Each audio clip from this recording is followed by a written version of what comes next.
Great.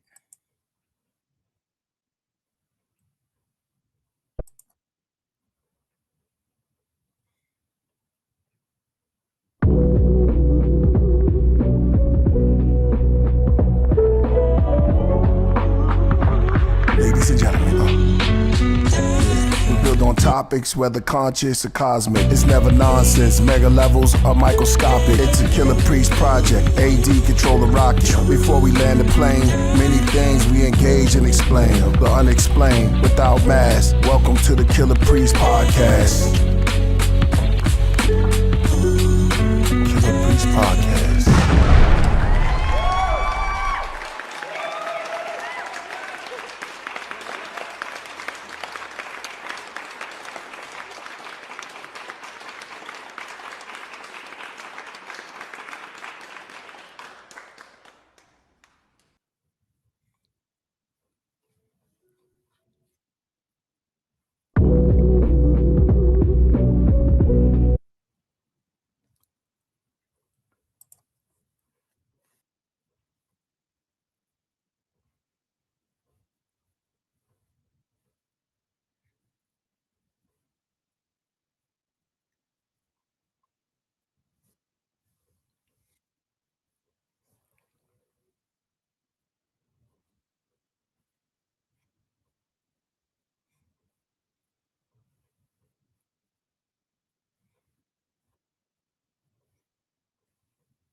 That's great.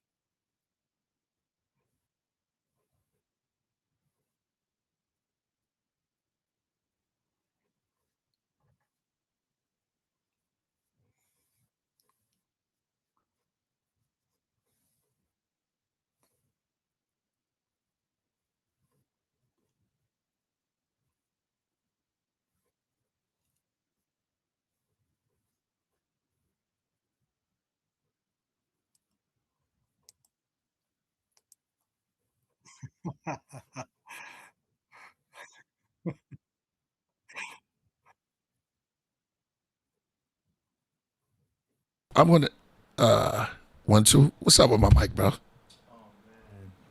Yeah, man. Every time I Hold up. You know what they did? There we go. Whoa, bro. All right. Let me say this right. Someone said mute it. We fixed it. OBS updated. So Is sound traveling? everything was messed up. There was a monitoring button that was on. It's okay. They didn't miss nothing. You know why? Because we are swift as light. Yeah. Swift as light. That's what we are. All right. I'm gonna do this like the president. Okay, listen. Here's the statement. Shout out, let y'all blow up. Shout out to my man G Gsmoove. All right, it says, here at the Killah Priest Podcraft, we like to expose the audience to a variety of topics. We open up our platform here to allow different types of people to share their thoughts, ideas, and experiences. We allow presentations of different religions, ideals, and philosophies. So we have here Egyptologists, Hebrew Israelites, Christians, non-believers on here to speak. We want to have a civil discourse between people. I don't show favoritism towards any guest in what they believe. You have to look up when you say that. I have to say that, okay, to make sure that we good. Have you spoken to Laird? That was over right there, no doubt. Thank you for that. Shout out to y'all. Right? No, I did write it down. I did. You can tell I help with it, man. But yeah, I'm not here to help. I don't need to help Nephtali. Shout out to my man Tahuti, man. Shout out. I'm not helping no one. If you get into the snake clause, I mean, that's what it is. Everybody can do their own thing, but I just want to make that known, you know what I'm saying? So that we do this. But I'm gonna come back to this subject right here. But today we have a returning guest, man. This guy needs man needs no introduction, but I'm gonna give him one today before we get into everything. This cat has wrote numerous books. He's been all over the world.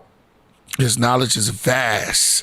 So get your pens and your pads out, or just get your thinking caps on, or if you got a little helmet with the, take them off. The little helmet with the, if you're on your little scooter with the helmet, take them off. We're gonna go there. You know what I'm saying? Returning guests, none other than the great Laird Scranton. Make some noise. Laird Scranton. Thank you. Yo, what's up, very my much. man? Uh-huh.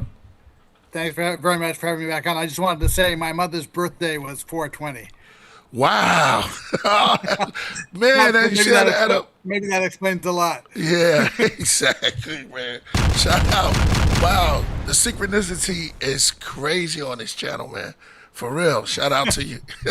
Shout out to you, man. What's good with you? Now, Laird, are you going to be coming on camera? Because we see a black screen on our end. Let's see. I've started my video. It should be there. Yeah, we just see a black screen over here. Is your webcam? Does it have a cover, a shield? Shield of David. Sometimes these webcams have privacy lens caps. Yeah,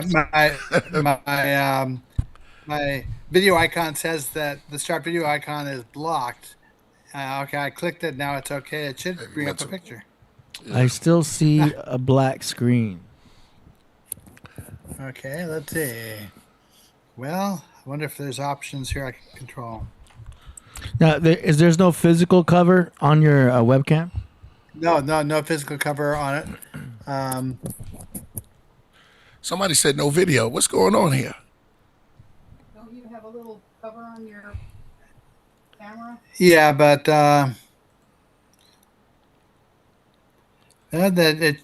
according to my settings here, it should be showing me. So maybe we'll go ahead without it. Do you have a cover over your camera? No, Reese.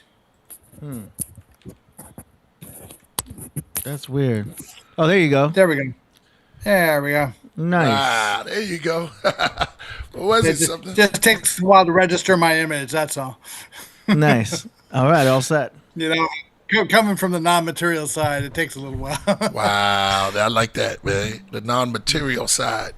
A little metaphysics in there, man.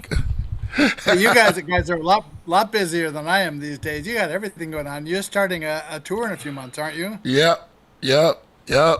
Getting that together, putting some stuff together. How many cities are you hitting?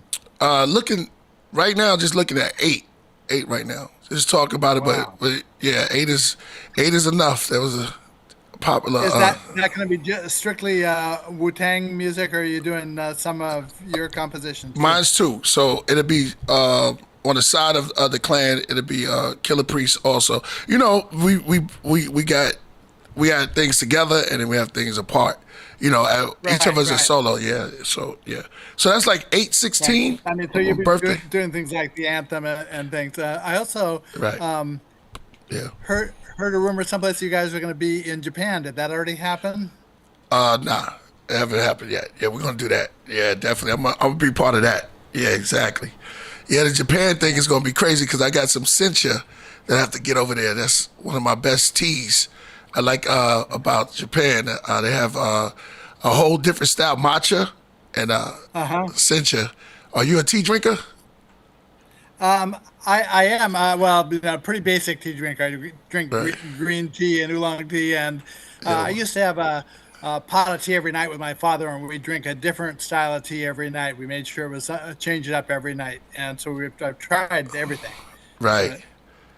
Yeah, exactly. Yeah, but definitely in the talks about the road right now. So a lot of things are happening with my solo career, also on the side of the last tour with the clan. So we're in talks right now, and a lot of things, and putting out music right now as we talk. You know what I mean? No, that's terrific. And thank you on that. What you said about power. That was right. Yeah, my very condolences again. Yeah. Yeah, that I don't know how dramatically that's affected things for you. Yeah, well, it's for the whole industry, you know what I'm saying? So everybody know that Power passed away. If it wasn't for Power, he was really behind the woo wear, and he was in everything, you know what I'm saying? So it was like he was a part of, you know, ODB coming to the studio, getting on studio on certain times, and he was just there, you know, this divine man. He was there from the beginning. He put up his hard-earned street cash, you know what I'm saying, to make this thing happen. You know, wow, that's how that went. Yeah, man. So did you knew him before the group got together? Yeah, sort of like, yeah, right at the same time. You know what I'm saying? Because that was Divine Man, so a lot of people met him just coming in. But RZA and Divine is RZA's brother, so he kind of like introduced Power to RZA. That's how that happened, and then he introduced him to the team. But it's a street story to it too, you know. Did you have warning about? I mean, I know he was ill. Did you have warning that he was coming to the end of it, or?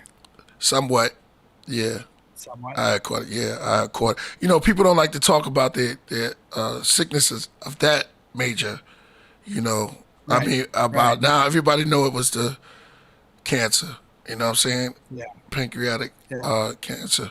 And you saw it because when I talked to him, you could tell that something was bothering him and trouble a little bit, you know.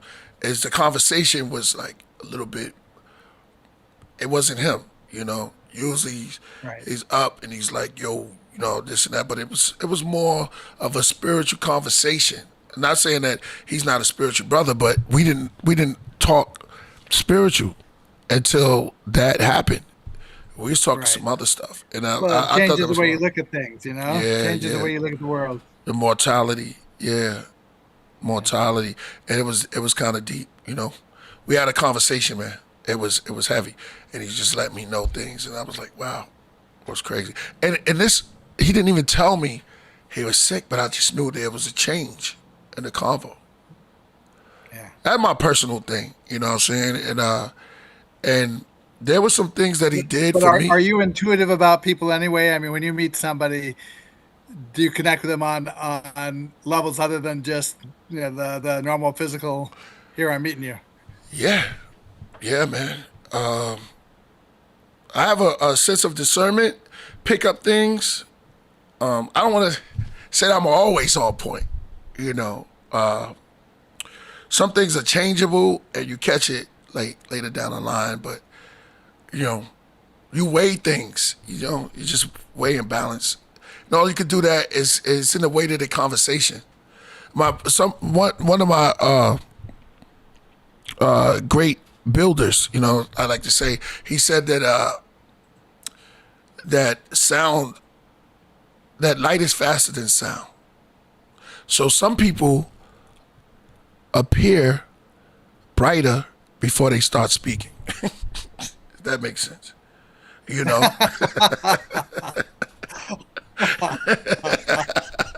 How you catch the light? Swift as light, man. Swift as light. Yo, but that's where we at. Yeah, I had to throw that in there. I know you're catching, man. You witty enough. I have a nephew who sees people's... Huh? I have a nephew who sees people's auras, and so he can judge people based on, you know, the colors of their auras and the strength of their auras. I've never been connected that way, but I know people who are. That's fire, man. Yeah. Wow. You know, that's going to segue me. I was about to grab onto that paragraph, that next sentence you said, and pull myself right into the Dogon. You know? Yeah. I know you've met them.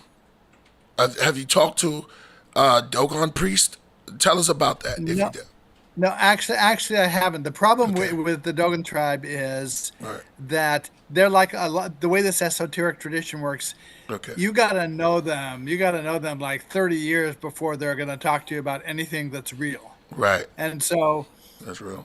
I might be able to get a priest to talk to me, but it's going to be a very superficial discussion. Even the French anthropologists who studied them brought groups in for 30 years, every year.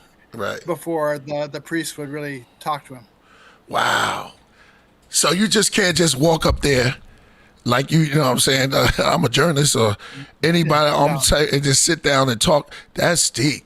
That's heavy, man. So it's something a ritual or something you have to go through. You have to have something in you, right? Or something or initiated up. Well, anybody can learn this stuff. Right. It's open to anybody who sincerely wants to learn it. But the way it works is one student studies with one informant. It's the same as the apprenticeship system, for centuries, where master craft skills. Like I have a friend who learned to be a master wood carver, sitting at the side of a master wood carver, and they were restoring artifacts for the Vatican. This is what the level they were on. But it's one-on-one, one student to one teacher. The Dogon women study with women instructors, and the Dogon men study with men. Wow. In my case, I never had that kind of an informant. And there's a go-to guy in Hinduism. He's a metaphysicist guy, a guy named Rene Guénon. And he says that, sometimes people seem to self-initiate in the tradition the way it seemed like I had, but he said, but that's not really what's going on. He said, what's really going on is that person is paired with a non-material, an energetic consciousness, not a material consciousness, and that energetic consciousness is acting as their informant. That's crazy. Yeah, I've had some indications of that as I've gone along, but the farther I get along, the more I realize that's what probably had to have gone on. I've pretty much self-initiated. I read a book by Malidoma Some, where he was talking about his initiation into the Gara tribe when he was about 16. Wow. And talked about all the different things that were required of him through that initiation. And I realized that I had gone through those things myself, but I had self-imposed them. I didn't realize when I was doing them that that's what they were, but down to very subtle things. Like you're supposed to spend a period of time inside a cave structure. And as you're coming out of the cave, you're supposed to bring something with you. Well, I had spent time in the cave. I didn't know anything about the initiation rites. I was just in there filming some interviews with an Irish filmmaker. And as we were crawling out of this cave, my hand touched a stone on the floor. And I stopped myself very quickly. I thought, well, do I take the stone or don't I? Should I take the stone or should I leave it? And I decided I should take it. And Malidoma Some said, absolutely, the initiate who's being initiated is supposed to take whatever, something out of the cave with them. So I did the right thing by bringing it. But I sort of had to guess my way along all this stuff. Wow. I spent 10 days out in the cold in the middle of March in the Blue Ridge Mountains hiking along the Appalachian Trail one year. The college I was at closed for spring break early, and I didn't have any place to go. So I rode a bus to a point where down in Virginia, where I could hike into this trail and just hike south for 10 days and sleep in the lean-to shelters they had and so forth. I didn't realize at the time that was part of my initiation process. Wow, man. I was about to say, when you said that, I thought about my trip to Canada one time with a young lady, and she lost, it was a shell on a beach, and she was like, I shouldn't take it. I said, yeah, you can take that shell. She took the shell and lost her glasses. You know what I'm saying? I'm like, she was like, I told you I shouldn't touch. I was like, that don't have nothing to do with it. But sometimes it be in our minds, stuff like that. But, just add on to it, man. She got her glasses back, and I'm glad for her. Go ahead, continue. That's good. That's good. Yeah. Oh, man, you said something. Go ahead. Yeah, no, go ahead. You said something that I never really heard anyone talk about just now. You said the Dogon women. Yeah, I'd never heard no one break. Do they have their own separate teachings, or what are their teachings like? No, that it's the same material they're being taught. It just the women are taught by the women and the men by the men. But Wow. anybody, according to Dogon tradition, anybody has the right to learn this. Right. But the criteria for it is that the person's got to be sincerely interested in learning it and interested enough to keep coming back to the informant and asking the next question. It's the job of the student to keep asking questions. And as long as they do that, they have the right to learn it. So when this French anthropologist came in and he'd been studying them for 30 years, it got to a point where he was asking very pertinent questions, things the priest wasn't sure he should really be talking about. And so the priest went to the tribal council of priests and said, look, what do I do here? I know that theoretically anybody's supposed to learn this stuff, but this guy's French. He's not even in our tribe. He's asking questions. Do I tell him or don't I? And he said, if I tell him, he's liable to publish it. So the council of priests said, absolutely, you tell him.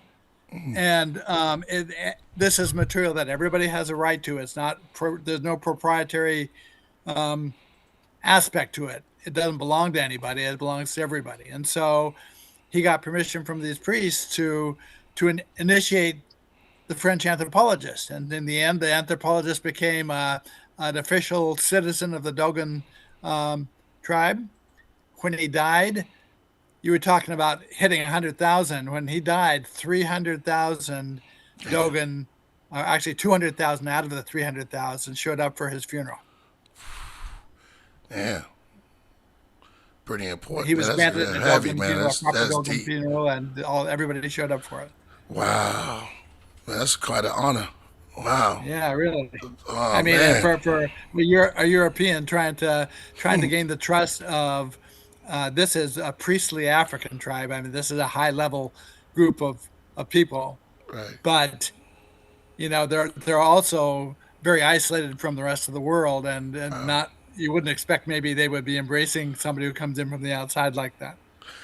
Man, that's crazy. That, something you said before, and I was catching on to it. That looking at, we're gonna get into your books. Something about the wild grass. People are like wild grass. What? Yes. Explain that. Well, the Dogon say that trying to teach a person a thing is like tugging on wild grass, that the wild grass tugs back. That trying to teach somebody something, if you've ever tried to convince somebody of something on social media, it's almost impossible. If you can get them to work it through themselves, then you have a chance. But no one's going to hear anything from anybody these days. Right. So the word Dogon actually means wild grass. They called themselves a name that means wild grass, and it implies that, look, we're dense here. You can try to teach us. We're eventually going to learn it, but you got to keep at it. I laugh all the time. If I have a non-material informant who's been working with me for decades and decades, it's got to be the most frustrated consciousness in the universe, because I have been just so dense. They have bent over backwards, whoever it is, to try to explain things to me in a way that anybody should understand. And I just, month after month and year after year goes by, and it takes me all that time to catch on to what they were actually trying to say. These days I'm a little quicker, but these days the information is coming so fast. It's coming faster than I can actually write it down. Wow. That's like something in the atmosphere. I've been feeling like that too. Like you just getting this energy that's just coming to you while you're writing, or lightning fast. Right. Well, a lot of it comes to me through vivid dreams, like anybody who has vivid dreams. If you remember the details of the dreams, and if you pay attention to those details, in the end they mean something. They're not just there incidentally. They're there for a reason. So a lot of times I'll wake up in the morning and I'll remember something from the dreams I've had overnight, and then I'll immediately go and check it out and say, okay, I know I should be looking into this word or into this concept or this image, because there's something to it. I know there is. I just don't know what it is yet. Right. And so a lot of times it comes from that. But the Dogon That's what I want. have preserved a system that was a symbolic system that was so well designed that it represents a very, very deep level of science, so deep that it even touches on things that the 1920s physicists didn't talk about typically. I have a hard time confirming some of it because it goes so deeply. But once you trust in it and you follow it and you start paying attention to what they're saying, it's all correct science and you can prove it all out. You just have to be very open-minded and creative about how you go about that. But it leads you down to Einstein said that if all of the material things in the world were created of themselves, if they came about by themselves, that the processes that make that happen have been very simple ones. And so the Dogon are masters at simplifying what they are telling you. They find the simplest way to represent it in a way that's going to be intuitive to you, and that they reduce fractions basically. They give you the simplest form of something, and then from that you can build up from it and say, okay, yeah, I know it gets more complicated than this, but here it is in the simplest way. And then that allows somebody like me to get it. My wife was in one of her jobs years ago was training employees to fill out insurance dental forms. Right. And she had to rate them on different skills she was teaching them. And there was a scale there. I think it was like a 5-point scale. Right. And the worst ranking said, unable to complete the task even with instruction. The best ranking was able to complete the task with no instruction. Now the second rank up the scale said able to complete the task with complete instruction. And that's where I feel like I've been with all this symbolism is it's only because there have been comparative sources that are actively representing this stuff in a way that I can understand that I was able to sort it out. That if I'd been left just to me to try to figure it out, I probably wouldn't have gotten there. But I feel like I've had complete instruction along the way, and I just tried to pay attention to it. Right. That's correct. What do the Dogon say about the multiverse? Let's just go there. Okay.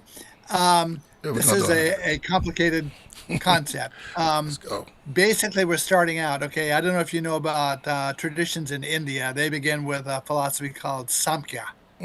Samkhya is a companion to yoga. Yoga is sort of the personalized version of Samkhya. Samkhya is cosmology, and it talks about two energies. One is a feminine energy, and one is a masculine energy. And those are associated with two universes. An energetic universe and a material universe. But they also define what energy itself does. The creational energies are electromagnetism. That's two energies. That's electricity and it's magnetism. And they interrelate to each other like this. They're interlocked with each other, and they oscillate with each other. And so the energies move between two states. You can imagine bookends on a shelf. They move between those two bookended states where at one end, magnetism is dormant, it's sleeping, and electricity is unresisted. At the other end, it's the reverse of that. The electricity is dormant and the magnetism is unresisted. Now, in between those two bookended states, it naturally self-differentiates into domains. The same way that if you go into the very deepest part of the oceans, the seawater self-differentiates into these biological zones. So the kind of life that you have at the surface of the water is very different from the little creatures with eyes on stalks that are crawling around the bottom. And you have every other kind of life in between. And it all depends on, how much sunlight do they like and what water temperature do they prefer and what water pressure do they prefer and things like that. So you have different life forms in each of these energetic domains that automatically appear. And those domains are also associated with Hinduism's levels of consciousness. So when I talk about myself having had a non-material informant, I'm talking about one of those domains of energy has the capacity to behave and conduct itself as a conscious entity. Man. So you were talking about multiverses. They don't really Yeah. see. They don't really see the. Don't describe a concept of multiverses the way that Michio Keiko does. Right. They, when you're talking about a domain of air and a domain of water, like ocean water, for the Dogon, the air domain is one dimension and the water domain is another dimension. And these zones, the biological zones down in the water, are domains, not dimensions. And so they're like sort of like baby dimensions. They're subcomponents of a dimension. And they're breaking all of this down without a laboratory. Well, No telescope. They say they were taught this by a group of teachers in ancient times who thoroughly understood all the subjects. But they weren't the only ones taught. These teachers ostensibly taught tribal groups all around the world all at the same time. This is why you come up with the archetypes that Jung talks about, that all the cultures have the same mythological themes and the same words and the same symbols. You see the spiral symbol everywhere. You see the serpent symbol everywhere. It's because they all benefited from the same group of teachers. The thing was that the Africans did the best job of keeping it all straight for 11,000 years. Wow. 11,000 years ago, somebody set out this symbolic tradition that held together so well that somebody like me, who was never really formally taught about science on a college level, had enough insight to be able to sort out what they were talking about. Somebody did a really, really good job of putting a system together that was intuitive and that held together. Who are these beings that said are their ancestors that were from the Go ahead. Cosmos. Okay, on the non-material side, you have these domains of energy that are going on. That the non-material, I'm into the material side. Right. And each of those domains of energy has a proper name that relates to sort of the stage of energy that they're at.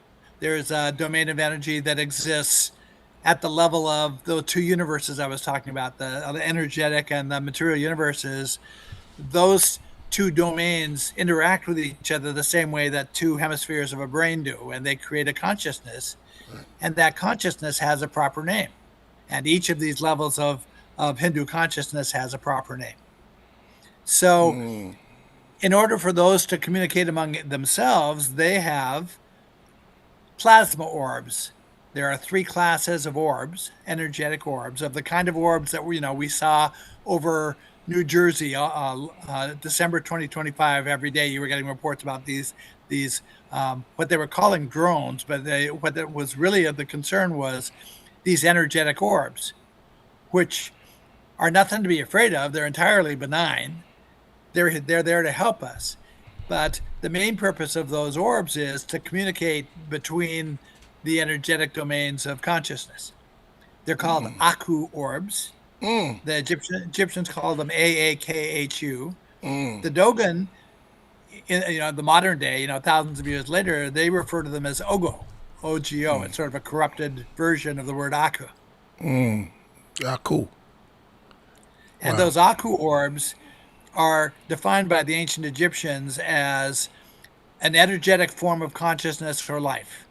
And the Dogon are the ones who tell us what the role of these orbs is. One of the roles is their job is to rebalance atmospherics, which our planet sorely needs. We're at the point where our atmosphere is breaking down. And now suddenly we see all these orbs up in the atmosphere, up in the skies above us. One of the things they're supposedly doing is helping to repair the damaged atmospherics. Okay.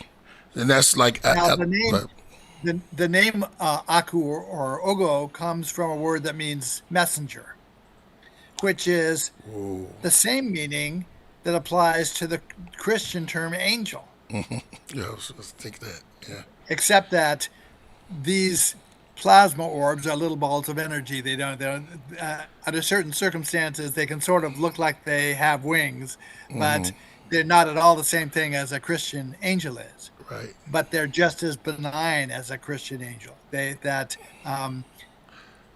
Another thing they do is they help enhance the fertilization of seeds, agricultural seeds.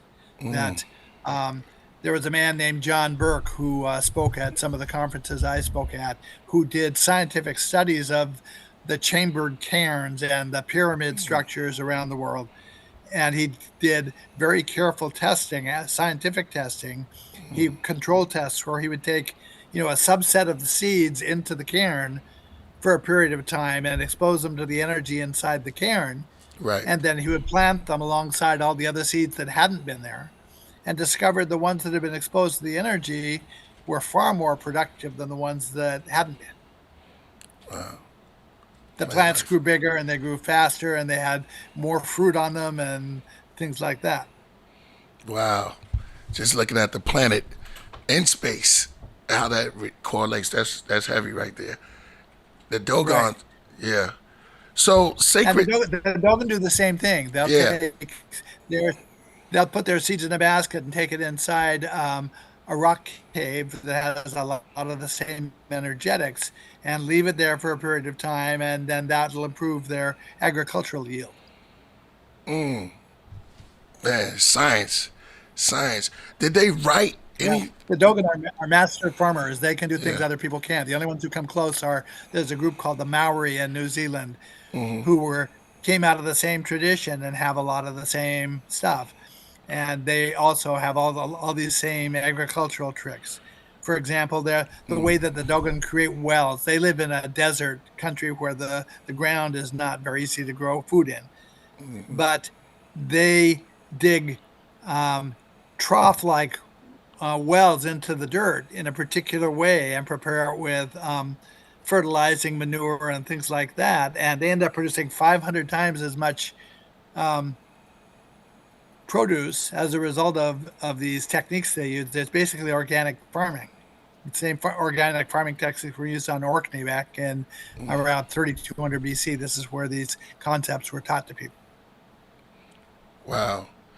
Now you spoke on spirals, and you Yeah. said, and you brought up spirals, and you brought up the Hindu religion, Right. and they deal with a lot of serpent type vibes. Could you Right. elaborate on that a little bit more? Yeah. In Hinduism, there's an elephant god whose name is Ganesha. He's the dancing god. And depending on how he's depicted a couple of different ways in art, but one of the ways he has a bunch of arms and hands, like four arms and hands. Right. Back in ancient times, the way the languages worked was there was a common set of phonetics. I told you about aku and ogo. Those are sort of similarly phonetic. Right. But in ancient times, it was all the same phonetics. And so Sanskrit, back in ancient times, started out with the same phonetics that the Dogon language has right now. Wow. But the Sanskrit words, according to Rene Guénon, have shifted so much in meaning over time that oftentimes a word now expresses exactly the opposite meaning of what it originally had. And Guénon didn't know, how to retrieve the original meaning of the word, although he had ways of getting at it. I do have a way because the Dogon preserve all of those original phonetics. And in the Dogon language, every syllable relates to a particular concept, the same way that a symbol relates to a concept. And so the syllable na in the languages of many of the North African tribes refers to the non-material feminine. Or the syllable nu and you refers to water or to waves. Well, by comparing these different languages, I was able to develop a list of what all those syllables are and what the commonly shared meanings are, and now I have an overview of what the syllables mean. Any Dogon word begins with those syllables. It combines those syllables together to form more complicated words.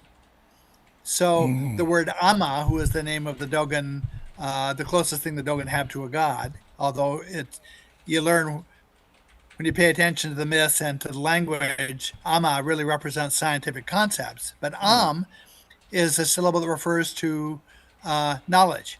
And Ma is a syllable that refers to perception. So Amma's name really combines the concepts of knowledge and perception. It's a name that really pertains to consciousness. Well, I can do the same thing with Sanskrit words. In Sanskrit, there's a title of Ganesha, where this is where I was going originally.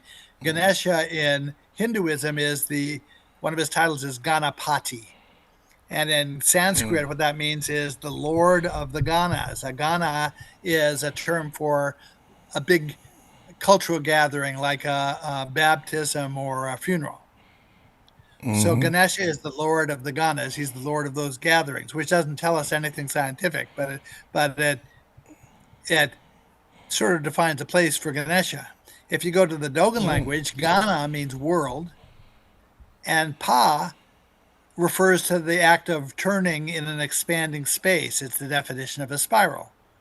So Ganapati means the one of the world spiral. The symbolism really is to a Hindu concept called the world spiral.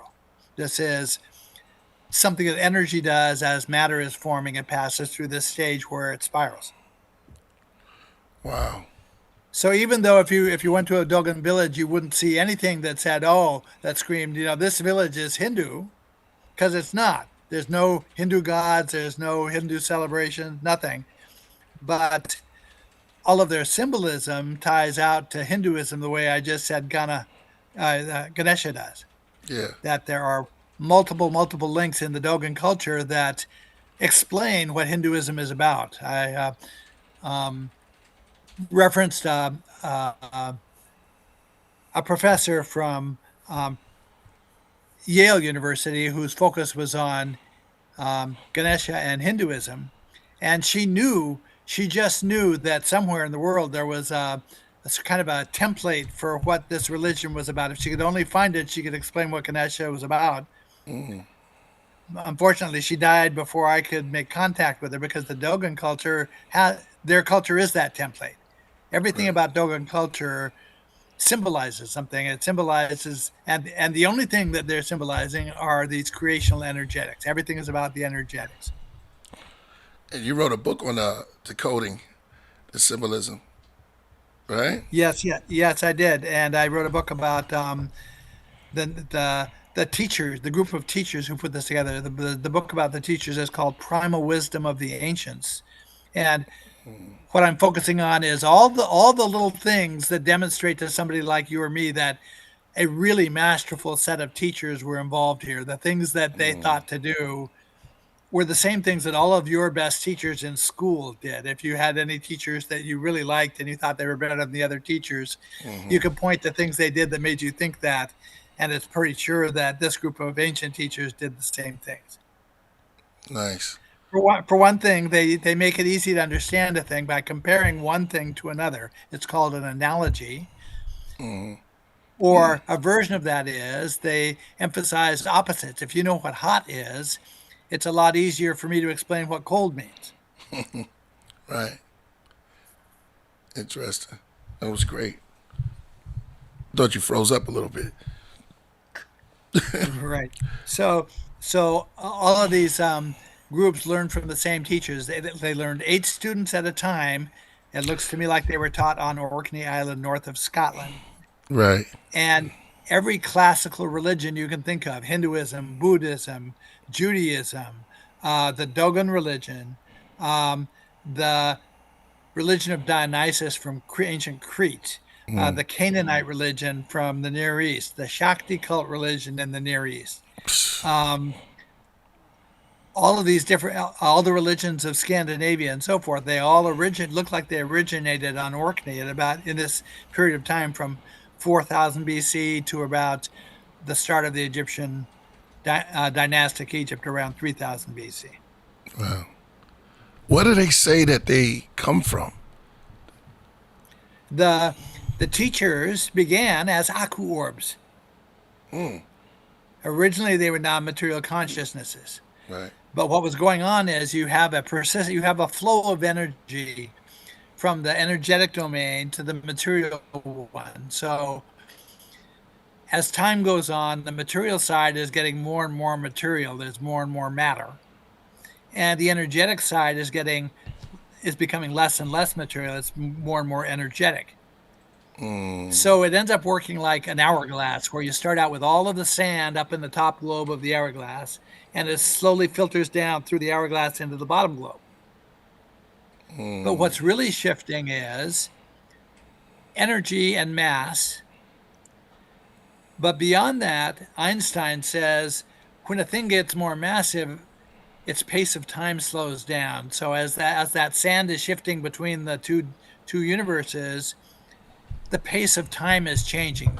Time is slowing down in the material side, and it's speeding up on the energetic side. And okay, you understand that if we got in a submarine and we went down into the deepest part of the ocean, we couldn't just step out of the submarine into the deep seawater because the pressure is too great, it would crush us. But if instead we take a midpoint step, if we step into an airlock, inside that airlock, we can equalize the pressure inside the airlock to what it is outside, and now it's safe to move from the airlock to the outside. The same thing happens with a spaceship. They equalize the pressure inside the airlock, and then it's safe to step out into space where there's no pressure. So as this energy was scrolling between the two universes, at about the middle of the cycle, when if it were an hourglass, we'd have the equal amount of sand in the bottom globe as we have in the top globe. Now we've just equalized the time frames between the two domains, and it becomes possible for these energetic orbs to move across from one domain, one universe into the other. And at that point, they found a way to take material form and to interact with us one-on-one, although that wasn't a very safe thing to do. It was so unsafe a thing to do. In the Old Testament, they talk about Moses on the mountain, and he's communicating with this burning bush, which is one of these energetic orbs. And all of the Israelites who are down standing around the bottom of the mountain are cautioned, don't come too close to the mountain because there are very bad things that can happen to you if you get too close. Well, the Dogon say that their teachers were very concerned about the bad things that could happen to us if we spent too much time with them. So to solve that, what they did was, the first attempt at teaching these concepts was during the era of Göbekli Tepe, around 9000 BC. The Orkney era didn't happen until around 4000 or 3600 BC, about the same time that the Hebrew calendar started. So by that second round of instruction, what the teachers decided was the best thing to do to be safe to us was they enlisted the Africans as assistant professors to do the actual teaching, because the Africans understood it all and they kept it all straight and they were on top of all the knowledge, and they could present it the way it was supposed to be presented to all these students from all around the world. And so they'd bring a group from one region onto that island and let them live in the little houses at the Scarabray village, and kept them there long enough to teach them all about agriculture and all about all civilizing skills. And at the same time, they were teaching them about science. That's deep. So to answer your question, the teachers who were passing this knowledge along were originally Aku orbs. The Dogon say they were one of the three classes of the Aku orbs who opted to come here and teach, even though they understood that it was a one-way trip, that if they opted to come here, that they could never go back again. That they made that sacrifice. It's called the sacrifice of the Nomo. And they came here around 3600 BC to present all of this information to humanity to try to help us out. You use that word that I'm somewhat familiar with, Nomo. Right. Nomo is the name that the Dogon referred to their teachers by. But there's a lot of the Dogon words are also ancient Egyptian words, and the Egyptian words are older. Like I told you, Aku and Ogo go together. Right. Well, the Egyptian version of the Dogon word nomo is really a compound word. It's two words. It's nu ma.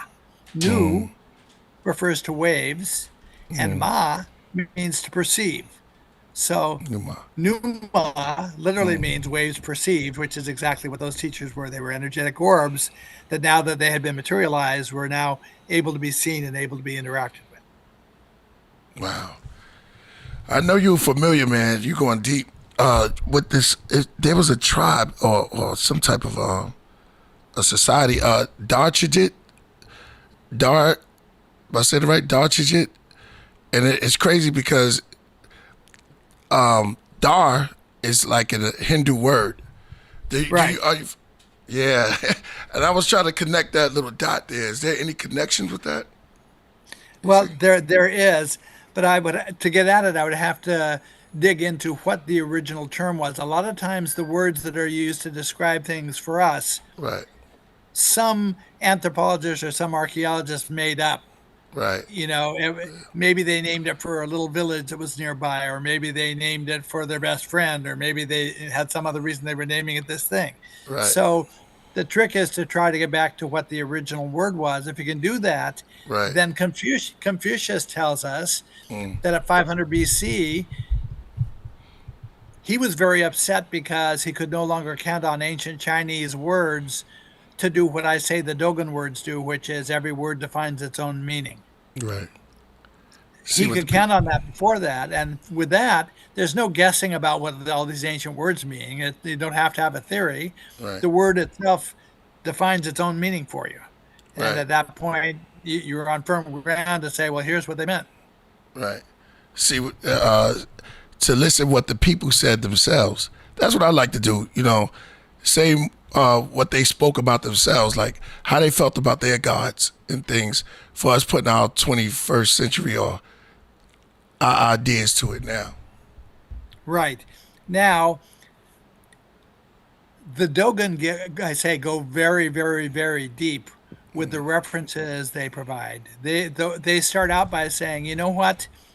There's only a handful of clusters of dynamics of what energy can do. There are only a few things energy can do. Man. And those dynamics are constant. It doesn't matter what scale you look at things on, the same dynamics of energy are at work doing the same things. So it doesn't matter if you're looking at atoms or if you're looking at solar systems or if you're looking at star systems, or it doesn't look if you're in the quantum domain, wherever you are, whatever structures you are working with, the energies work the same way. So again, we don't have to guess. There's parallelism between it. If you understand how energy works on our scale of living, you can apply that directly to how it works on all the other scales.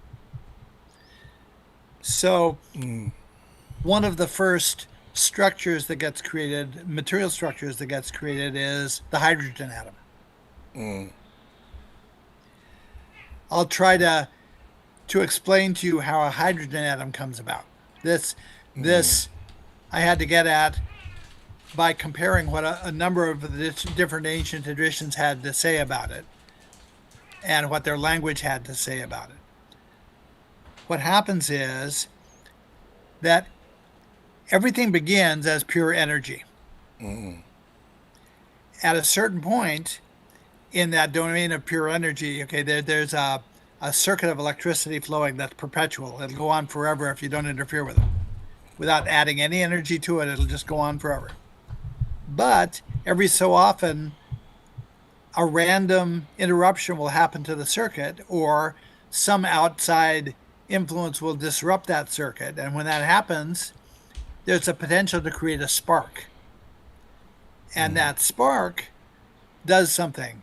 The reason the electricity is moving so fast is because magnetism is basically asleep. It's dormant. But as soon as you get that spark, you raise the energy in that one little locality within that energy domain just high enough that you now awaken the magnetism. And so the spark of energy, which is one monopole, awakens the two poles of a magnet, which are two monopoles. You have the north and the south pole of the magnet. And so now you have three monopoles. And those are a unit. They create a unit that's called a proton-electron pair. The electron is one monopole, electrical monopole, and the proton is a tiny little magnet with two monopoles. So when those three monopoles manifest themselves, what they do is they condense just like raindrops do. It's exactly the same process as how rain is formed. It's exactly the same process as how stars form. When those monopoles get spontaneously evoked from that energy, their appearance in this domain where magnetism is dormant causes them to rotate. It's the only thing they can really do. As a unit, the three monopoles all rotate around each other.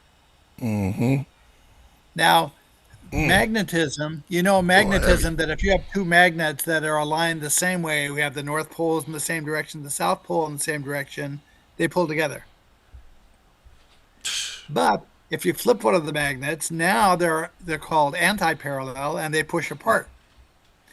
So when this proton-electron pair rotates, they now sit anti-parallel to the rest of the magnetic domain and they get pushed out, and that self-creates the material domain, the second universe I was talking about. Good. It self-differentiates from the energy domain. Now, another very interesting thing happens, and the reason this is so interesting is because all of the physicists understand that this happens, but not a single one of them talks about how it happens or why it happens. And it took me a great deal of time and effort to sort out why it is it happens. I now understand it completely. That as those three monopoles are rotating, the magnetic monopoles rotate at a different speed than the electron does. And so at the same time that the three monopoles are now sitting anti-parallel to the rest of the domain, the electron is also sitting anti-parallel to its magnet, its proton. And so now the electron gets pushed away from the proton and it starts to orbit it, and you get a hydrogen atom. You get what? So as that electron gets, that because the three monopoles rotated at different speeds, the electron is now sitting anti-parallel to its proton, the magnet that it's associated with. And so the electron also gets pushed away from the proton. And as it gets pushed away from the proton, it begins to rotate, it begins to orbit around the proton, and that creates a hydrogen atom. So this is all automatic energetics that come about because just that's the way the energy works.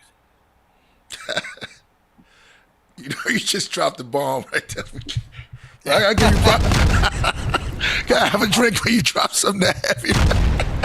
No, that's real. That's real. That's real. That was the drop mic moment. No, that was heavy because you just had me in the orbit. I'm like, whoa, that was a bomb. That was definitely now let's take that myself up to a larger scale and talk about something else that's important. Right. The Sirius stars. Everybody's all concerned about the Sirius stars. The reason they're concerned about them is because when our sun formed, it formed alongside the two Sirius stars in the same way that proton-electron pair formed at the atomic level. Thanks. Right. And just like those monopoles, those three stars rotated in just exactly the same way, and our sun got pushed away from the Sirius stars the same way the electron gets pushed away from the proton. And ever since then, our sun has been orbiting Sirius the same way that an electron orbits a proton. Right. I know the Dogons deal with Sirius. Yes. So one of the reasons that they're so keen on us thinking about Sirius is because if we can understand what's going on between our sun and Sirius, we've now got all sorted out what's going on with the electron and the proton down at the atomic level. You learn it's parallel dynamics. Learn about it on any scale, and you've got it on all the scales. So now all this talk about we can't know what happens on the quantum scale is nonsense, because it's all the same stuff that's happening on all the other scales. Why so serious? Why is so serious? I'm glad you caught that. Everybody don't know when it catches when I do stuff like that, but No, I like that. you're on point. No, go ahead. Yeah, surely you can't be serious. Yeah, that was heavy, man. That's heavy. As you were saying. Okay, now every structure, every materializing structure from before those monopoles of energy, before the hydrogen atom, way down at the level of quarks, and actually even before that, every materializing structure that gets created comes about through the same dynamics of energy. And I'll tell you what those are. Right. What they involve is two waves of energy that cooperate with each other. One of them produces what's called a standing wave. It's a wave that goes in and out and in and out and in and out over and over again, stays in the same place, but oscillates persistently in and out. That's what the Sirius stars are doing compared to us.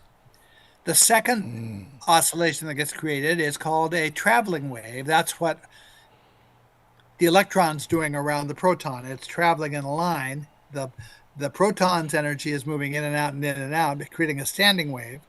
And the electron is the traveling wave that's moving around it. Yeah. The interaction of those two waves causes everything to happen. Nothing else is going on except that. Now, on Orkney, where all this knowledge was taught back at 3200 BC, one of the big reasons they picked Orkney as the spot to teach this stuff was because Orkney has very specific geography. You probably have heard of a place called the Standing Stones of Stennis. It's the earliest stone circle in the United Kingdom. This is 12. It was originally 12 pillars. They were stuck in the ground in a circle on a little isthmus of land between two bodies of water. And in the distance from those standing stones, you can see two humped mountains with a gap in between them. The mountains look a little bit like elephants. Wow. Yeah. Okay. With that geography, what that geography allows to have happen is that every day, the way that the geography is set up so that the mountains are just west of where the standing stones are. So anybody who's at the standing stones any day can watch the sun rise in the east and set in the west behind those mountains. That dynamic is the traveling wave. But as the seasons of the year pass, the sun sets in different places behind the mountain. In the wintertime, it sets very far south. In the summertime, it sets very far north. And on the equinox, it sets squarely between the two mountains. That's the standing wave. So what you have on Orkney on a human scale is a representation of those essential two oscillations of energy that make everything happen.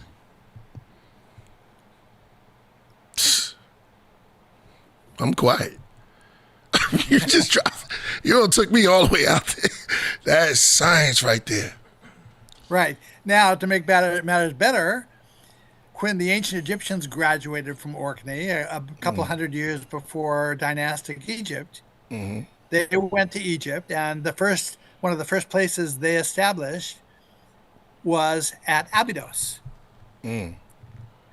According to Seti, who is a woman who spent most of her life at Abydos and who was very knowledgeable about ancient Egypt, she said that the Egyptian word for that, Abdu, meant the desired mountain.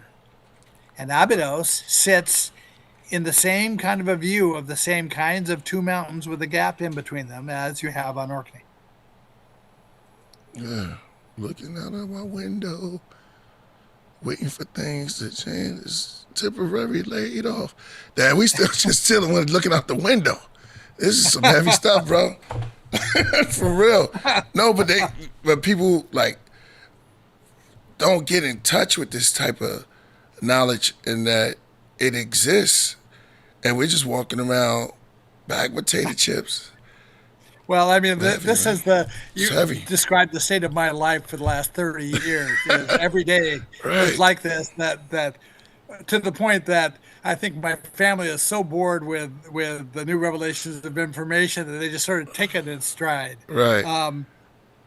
But don't you okay. think? Go ahead. I told you that my informant in all of this things, I had reason to think that it was a non-material, one of the non-material domains of consciousness.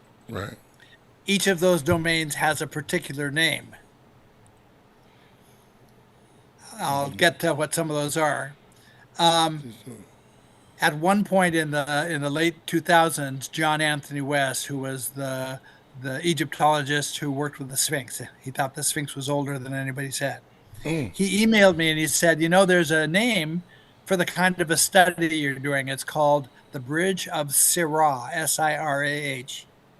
And Schwaller de Lubitz writes about it in a book he wrote called The Egyptian Miracle. There's a whole chapter about it. The idea is that when truth is at last found, it will be discovered to exist on a razor's edge between two chasms. One chasm represents science, and the other chasm represents superstition. Damn. And John said, as far as he was concerned, that was the best description of what I was doing. The study I was doing was exactly that. I was producing that whole Bridge of Sirah concept. So I wrote him back and I thanked him. I said, you've just solved a big mystery for me, because when Risa, my wife, and my daughter Hannah was 3 years old, before she knew her alphabet, before she knew how to read or write fully, she had the beginning. She showed that she had a talent for drawing, and she drew a picture of me, a little stick figure, sort of a stick figure picture of me playing a guitar. Okay. And at the top of this drawing, she wrote a couple of the random letters that she happened to know. And she insisted that those letters said Laird. I said, okay. What she wrote at the top of the page was Sirah. So that was my first clue, because I know that Sirah is the proper name for the domain of energy that exists at the level of the universes. Si, as like in Sirius, is an icon, phonetic icon that goes with the energetic domain. And Ra is the phonetic icon that goes with the materialized domain. So Sirah is the proper cosmological name for that level of consciousness. That was my first clue that the information that I was learning about was being provided by an informant, and that likely informant was Sirah. Wow. That's heavy. Damn. Mic drop. Man. Yeah. Mic drop. Now I'll tell you one more name of one of the levels of energy, because it's an interesting story and it makes a difference. This is the very first level of energy that forms. It's the primordial level of energy. Now, understand that none of these traditions deify these consciousnesses. They don't treat them as gods. They treat them as energetic consciousnesses, the same way you and I treat each other as consciousnesses. It's eye-to-eye stuff. So this primordial level of consciousness is the first incarnation of that energetic universe, which is referred to as feminine energy or non-material feminine energy. So back in 1924, a lot of the stuff that I've learned because I compare what the Dogon say to what the top physicists of the 1920s and 30s had to say about the same energies. And one of those physicists was a Frenchman named Louis de Broglie. In 1924, he published a paper where he realized that when you're dealing with a hydrogen atom, and a hydrogen atom has 5 levels of energy, he realized that those 5 levels of energy represent points of resonance for energy. That the reason why you can only, a hydrogen atom can accept new energy in certain units called quanta is because each of those energy levels has a distinct value and it can only accept energy that matches its value. So in the same paper, he graphed the two oscillations of energy that we've just been talking about, the standing wave and the traveling wave. Mm-hmm. Two graphs he produced. The first graph took the form of the Vesica Pisces. It's an almond shape. The second graph took the shape of a zigzag line. A little bit like the Egyptian serpent glyph or the Egyptian wave glyph for the single wave. And he published this paper, which was immediately praised by people like Einstein and Schrödinger and de Broglie and a number of the other top physicists. As a matter of fact, Schrödinger used it as the basis for his quantum theory. Really? But mysteriously, that paper got disappeared. It was never even translated into another language. For almost 100 years, nobody had seen that paper until Quebecan physicist who I've been in contact with, Andre Michaud, published a paper in 2018 that brought it to light, the public's attention, and said, look, this very, very important paper, this is a paper that has the capability of unifying the quantum domain with Einstein's relativity. It's that important a paper. Wow. That this very important paper got disappeared. And the only way that could have happened, he doesn't say this, but I do, the only way that could have happened is if all of those top physicists agreed to do it together. It was a conspiracy. And because they got disappeared, for 100 years, all the physicists have been saying, you know what?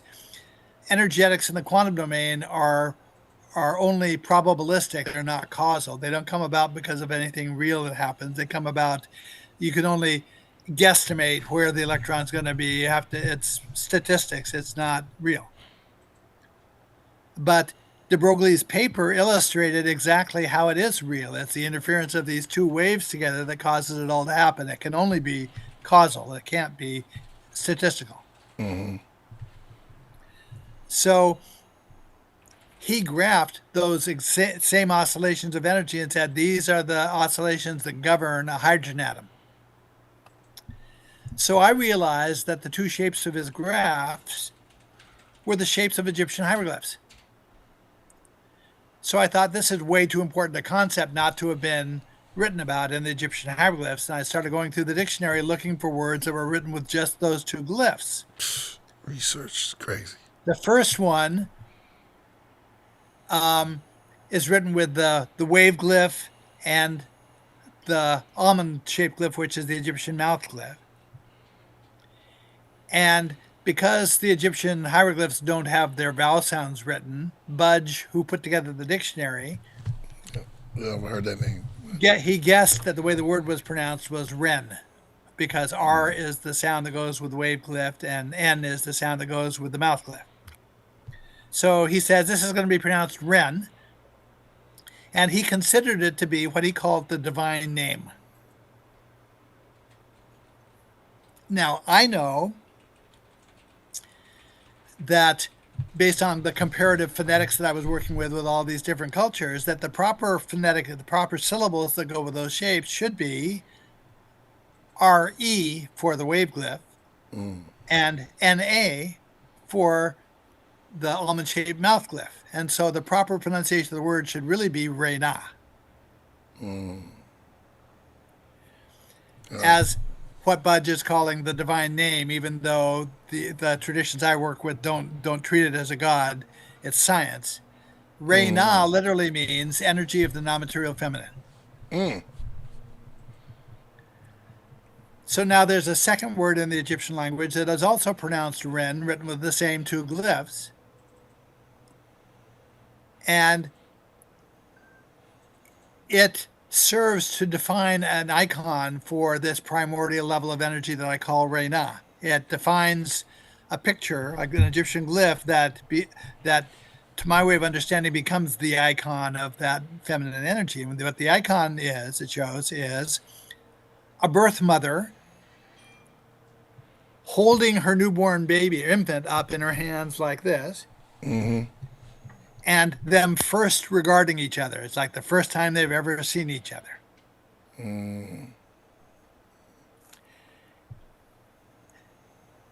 So the meaning we can assign to that is basically perceives the non-material feminine, perceives these energies. That perceiving the significance of these energies is one of the keys to solving the problem of how the energies work. And they only come about, you only learn about them if you pay attention to an aspect of, like, the hydrogen atom that I never paid attention to, and nobody I know paid attention to besides the Rogue Lee. I had just finished writing a chapter for a book about hydrogen atoms, and I thought I had written everything that was important about them to put down in this chapter. Then a couple of days later, a friend of mine who lives in the United Kingdom, who is a woman who is very intuitively connected to the energies, sent me a photograph of a brand new crop circle that appeared in the United Kingdom that same week. And what it showed was the geometry of a water molecule. But at the center of the water molecule were three almond-shaped structures that I didn't know what those were. I could recognize the interlink between the three atoms, but what were these almond-shaped structures that were there? They aren't supposed to be there. So I went digging into the sources I had and realized what they represented was the resonant structure of a hydrogen atom, which is an aspect of the hydrogen atom I had never even known existed. I had never paid attention to what comes about because of the resonance of energy. Resonance is when you have two waves of energy, two frequencies of energy, and they reach a point where one of the frequencies is an even factor of the other energy's frequency. So it fits evenly. If you had, you could fit 5 of these into one of those because of the way the humps and the troughs work and the waves of energy. These like musical notes. That's called resonance.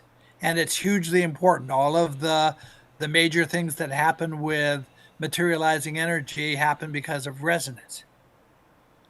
Even those monopoles down at the level of the hydrogen atom, the proton-electron pair monopoles, those also come about because of the resonance of two energies.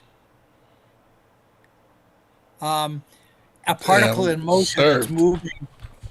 Go ahead.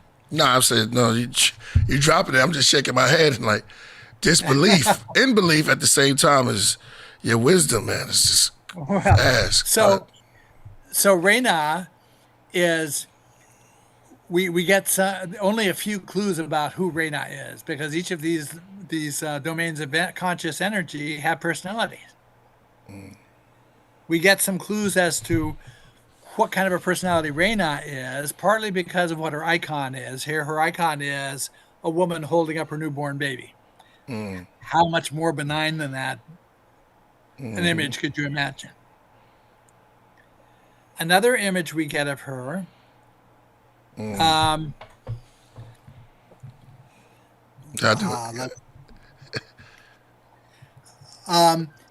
told you that the Dogon have 3 classes of these Aku orbs, the Ogo orbs, 3 classes, and their main primary role is to communicate between these energetic domains of consciousness. They go back and forth and they communicate things back and forth.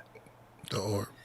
So each of those classes of Aku orb has its own name, but collectively the 3 altogether have a title also, a class title. And the Dogon word is Tityani, Tityane-nie. Actually, it's Tityayanie, Tityani. In the Dogon language, what that word means is Tityani. To send to say hello. Really? Whoa. Yes. Now, any primordial consciousness that names its messengers to send to say hello, again, is as benign personality as you could possibly hope to meet. That's like powerful. Yeah, that's hello. Damn. Whoa. Yeah. That's bomb. That's hard. I feel bomb. That's frightening at the same time. That's super knowledgeable. That's woo. That's on some. That's So on this some. is why I say to you that the orbs over New Jersey, there is no possibility that they are anything but benign. Yeah. I'm not thinking of Lionel Richie. Hello. When you say hello, Yeah, I'm thinking about his version. Hello. Yeah, exactly. A little different. Exactly. Not that one. I don't know if you caught American Idol in the last couple of weeks. One of the contestants sang Lionel Richie's song to him, Right. and just did a killer rendition that was all his own. Really. But still did justice to the song. So Yeah. Oh, that's an honor right there. Superman. That's one of the greatest writers ever, man. Lionel Richie. Man. I don't want to talk. So go ahead. Yeah. these domains of energy, according to Hinduism, 5 of them actively participate in our consciousness. I like that. Which is part of the reason why we have a sense that our consciousness is not entirely self-contained within our heads or within our bodies, that there's stuff going on besides that.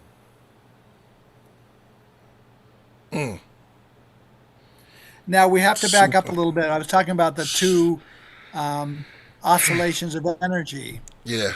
The standing wave oscillation travels, according to de Broglie, at 99% of the speed of light. That's very fast.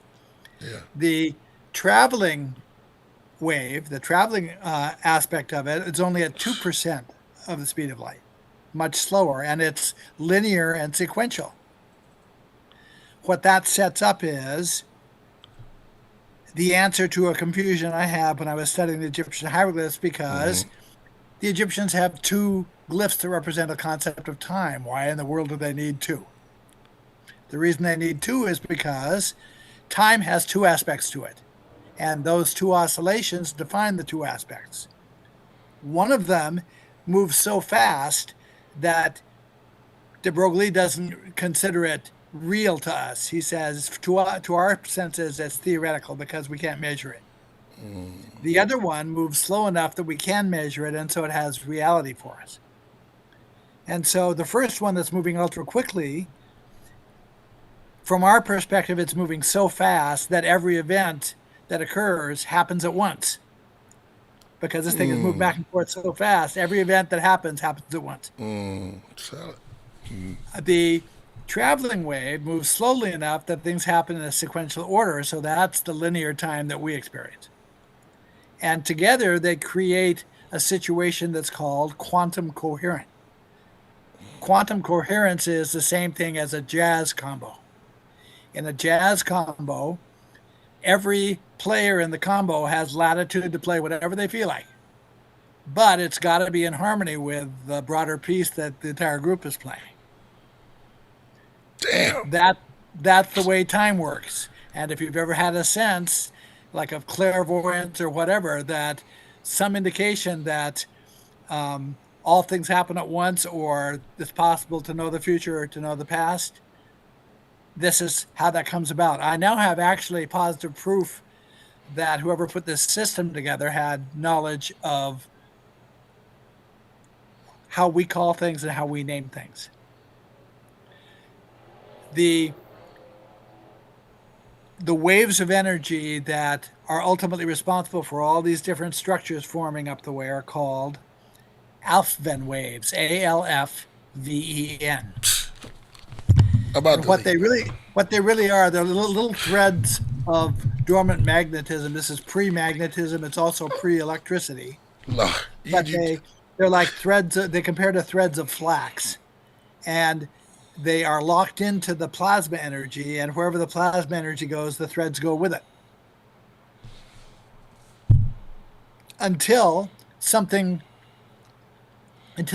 plasma encounters an obstacle, and then what happens is the Alfven wave flips, and now it's perpendicular to what it used to be, and it creates a little axis. When you think about axis being important to the ancient symbolic system, the guy who wrote the book on the Buddhist stupa, a guy named Adrian Snodgrass, says The only thing that's ultimately important about the stupa is that axis. And the point where the two threads cross each other is the center point of the axis. That symbolizes deity. It's the point where those two modes of energy interconnect with each other and interface with each other. It's the connection back that each one of us has back to this original source energy that I'll call Rena. That the way the energies work, it's as if there is a thread of energy that connects directly from that source to each one of us. It's as if we were the electron going around the outside of the hydrogen atom, and every point on that orbit has its own little ray back to the center point. That's the way individual consciousness works. We're all connected back to that source energy. Now, that term Alfven wave got its name because of the man who discovered it. He was a Swedish physicist named Hannes Alfven, Hannes Alfven. So I immediately know that there is no possibility that that word Alfven connects back to any ancient word. There's no etymology that's going to connect forward from 5,000 years ago to now to get that name Alfven. So there cannot possibly be a connection, linguistic connection between his name and the ancient language. And so there can't be a connection between this term Alfven wave and the ancient language. Yet, if you go to Islam, the concept they have, which preserves all of the key stuff of these Alfven waves, is referred to by the term Alfana. In other words, I know that the Alfana was named at least 1200 BC. That's 3,000 years ago. It's not fair. Somebody 3,000 years ago seems to have had positive knowledge of what we were going to call it. We were going to call them Alfven waves. They called it Alfana. Someone was making little cheats along the way to try to help somebody like me figure this stuff out. What they were doing was they were picking the thing that most went along with what we were going to think of a thing as, the metaphor our scientist was going to use or the term our scientists were going to use. And they made sure that they employed that same metaphor among the things they were talking about. And then suddenly my task becomes possible.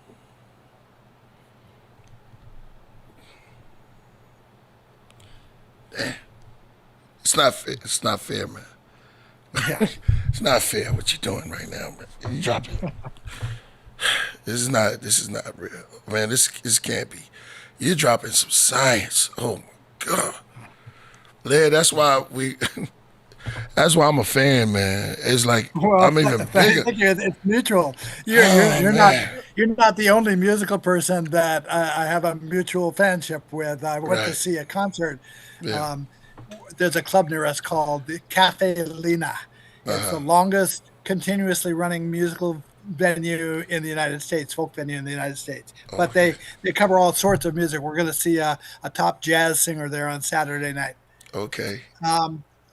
There's a singer who was singing there. She used to be the lead singer for a group in the 1990s called the October Project. Her name is Mary Fall, F-A-H-L. And she's a wonderful singer. She has all of the vocal capabilities of Annie Lennox, but without all the X. Yeah, wait a minute. I'm starting to remember something. You do music yourself? Yeah, I Did you do ever some. song, Back in the day, I made as a student. I earned my way playing music. All right. Fire. In 2005, I suffered a stroke, and I lost the entire left side of my body. I couldn't touch my little finger to my thumb. Oh, And after that, the music What hasn't is been the this, same. man? But Sorry. that's regular. We'll put my phone in the refrigerator. Sorry, bro. I thought I turned off all my... Yeah, my wife says to tell you that some of my music's online. If you Yeah, look at Laird Scranton, we look got for a song called All Right Again. I think we played that before. We'll play it Yeah, now. you might have. You know what I'm saying? Are you singing on it, just playing, or is the whole song? Let's play it. Both. I wrote the song, I Nice. arranged it. do It began as a remember. live performance and then was finished up by some musical friends I had in college, and then I added a few things to it since then, but to make the recording more presentable. But Basically, I'm proud of it partly because I wrote it and I produced it, and let's play it. Hey, can we find it from a live performance? Yeah, definitely. Would you mind if we play it? No, go ahead if you want to. Yeah. Let's look it up. On YouTube, what's the name of it? It's called All Right Again. All Right Again, man. Come on. ALRIGHT again. The Podcraft. I gotta give you a bomb for this, man. I think last time you came on, you played something before my memory started going for a minute, man. It's just heavy. Wow. Somebody said Drifter. No, that wasn't. Somebody said somebody blowing up my phone. No, that wasn't. My wife reminds me to finish up the story about Mary Fall. So Mary Fall performed, and she was all through the performance. She made it perfectly clear that she was very anxious to come face to face with her fans. She wanted to meet them all. So after the show, this is only a 100-seat club. After the show, people lined up to see her, and I waited to be the last one to talk to her because I wanted to compliment her. I said, look, I speak at conferences, and a lot of times the way they'll try to entice me to speak there is they promise me I'll never have to come face to face with one of the attendees. And I thought, what kind of a person would want that? Of course you want to meet the people who are the attendees, bring their own stuff to this. They have their own knowledge and they have their own perspectives and they ask the interesting questions. Of course you want to meet the fans and the attendees. So I wanted to compliment her on that. And she said, okay, so what kind of conferences do you speak at? And I told her. And she said, what's your name again? And I told her. And she dropped her pen and she stood up and she said, I'm a fan of yours, and gave me a big hug. Man. Photographed it, just it shows that famous in the eye of the beholder, I guess. Yeah. Famous in the eye. I like that. That's well put together, man. Word. We have it, AD? Yep. All right, we're gonna play it. That's a beautiful story, man. Ladies and gentlemen, we got to give them the brand new order. When did you put it out for? No, let's listen to it first, and I got questions afterwards. Most of this performance was done back in 1970. Nice. 1973. Oh, so it's organic and, man, something about 1970s music. Analog, yeah. Yeah, analog. Let's go.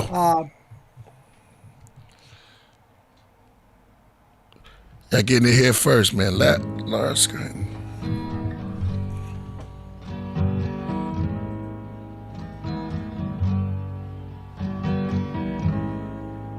Like the way you standing there,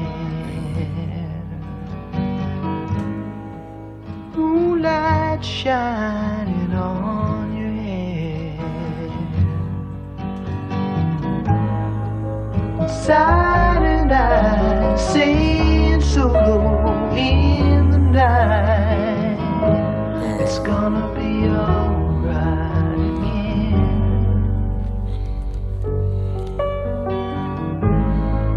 Take a day and start anew. Each living day you have to choose. But choosing wrong and choosing right, it's all a lie. It's gonna be alright again.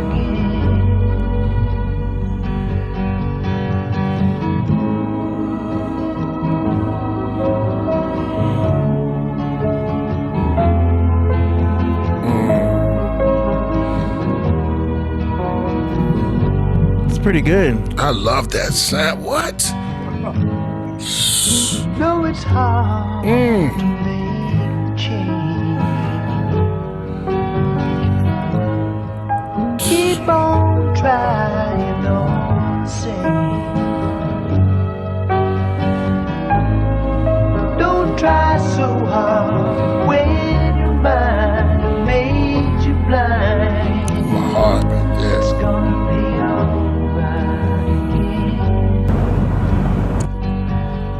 Who put up that picture like that, dude?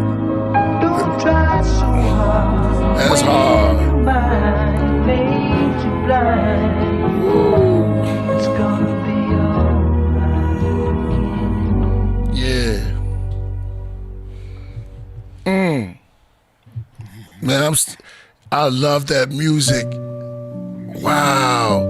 What would you call that? Soft rock or That is beautiful, bro. You know, that's one of my favorite. It's folk rock. Folk rock? Yo, I love that. Was that you singing? Yeah, it was me singing. So. Oh, man. Great song, man. That was come up great, through choirs bro. in elementary school and stuff like that, and got interested in music during my high school days, and then was playing in little clubs around the college I went to. Interesting. I mean, I considered whether I wanted to try to pursue music or not coming out of college, and realized that whether I succeeded or not, I wouldn't end up with the life I wanted, so I opted not to do it. Man, but, you should still continue to produce some music on my own for quite a while. I said, up until that stroke in 2005. But then by that point, I was already doing the book work. Yeah, and that touched me right there. I don't know, something about that music. And folks, it's just like they had good weed, or I don't know what it was. It's just the sound of it. It was so. It creates a nostalgia of the '70s in general. Yeah. Not necessarily a good thing, but no, it's a good thing because they don't make music like that anymore. for a reason. I mean, it's a classic in itself, Yeah. And you can still get a lot of rotation. That sounds like something you can also place into a movie. Yeah, I can see that. Yeah. Actually, one of the band members I was working with, not on this recording, but prior to it, actually this song was about the breakup of a previous band. And the guy who organized that band went on to be a big film producer. He produced major films like The Truman Show, and Robert Duvall films. Pretty much every film with Robert Duvall, who just died, made. This guy produced. So very nice. Yo, on top of your vast knowledge and your books, and then you making music that I love, and it's a whole vibe to it, man. True artistry. Yeah, Laird Scranton, man. There's more to you, bro. It is what it is. You got to take what people do for what it is, and everybody has their skill that maybe nobody knows about. Yeah. I don't have any art talent at all. I'm amazed at the talents my kids have, my adult kids have, that I can't touch. Yeah. Our adult son had featured acting roles on the Metropolitan Opera stage in New York City. I don't know a single person who could do that. True. That's dope. I know, right? It's just like things just happen. Yeah. Fourth Disciple used to be a dope breakdancer. You know what I'm saying? There's a lot of cats that's around that they be like, man, think Cameron basketball. You know, so many. Yeah, talented. That's crazy, man. We go through that.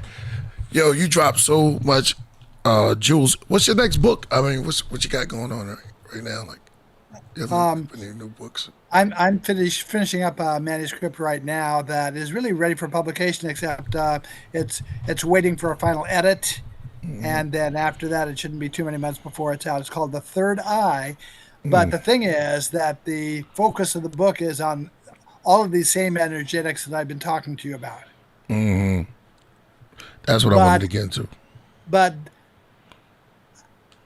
it didn't finally come together until some events that happened last year. I don't know if you're familiar with, there was an interstellar comet that came through last year called 3-Eye Atlas. Wow. I don't know if you ever talked about that, if you know anything about it.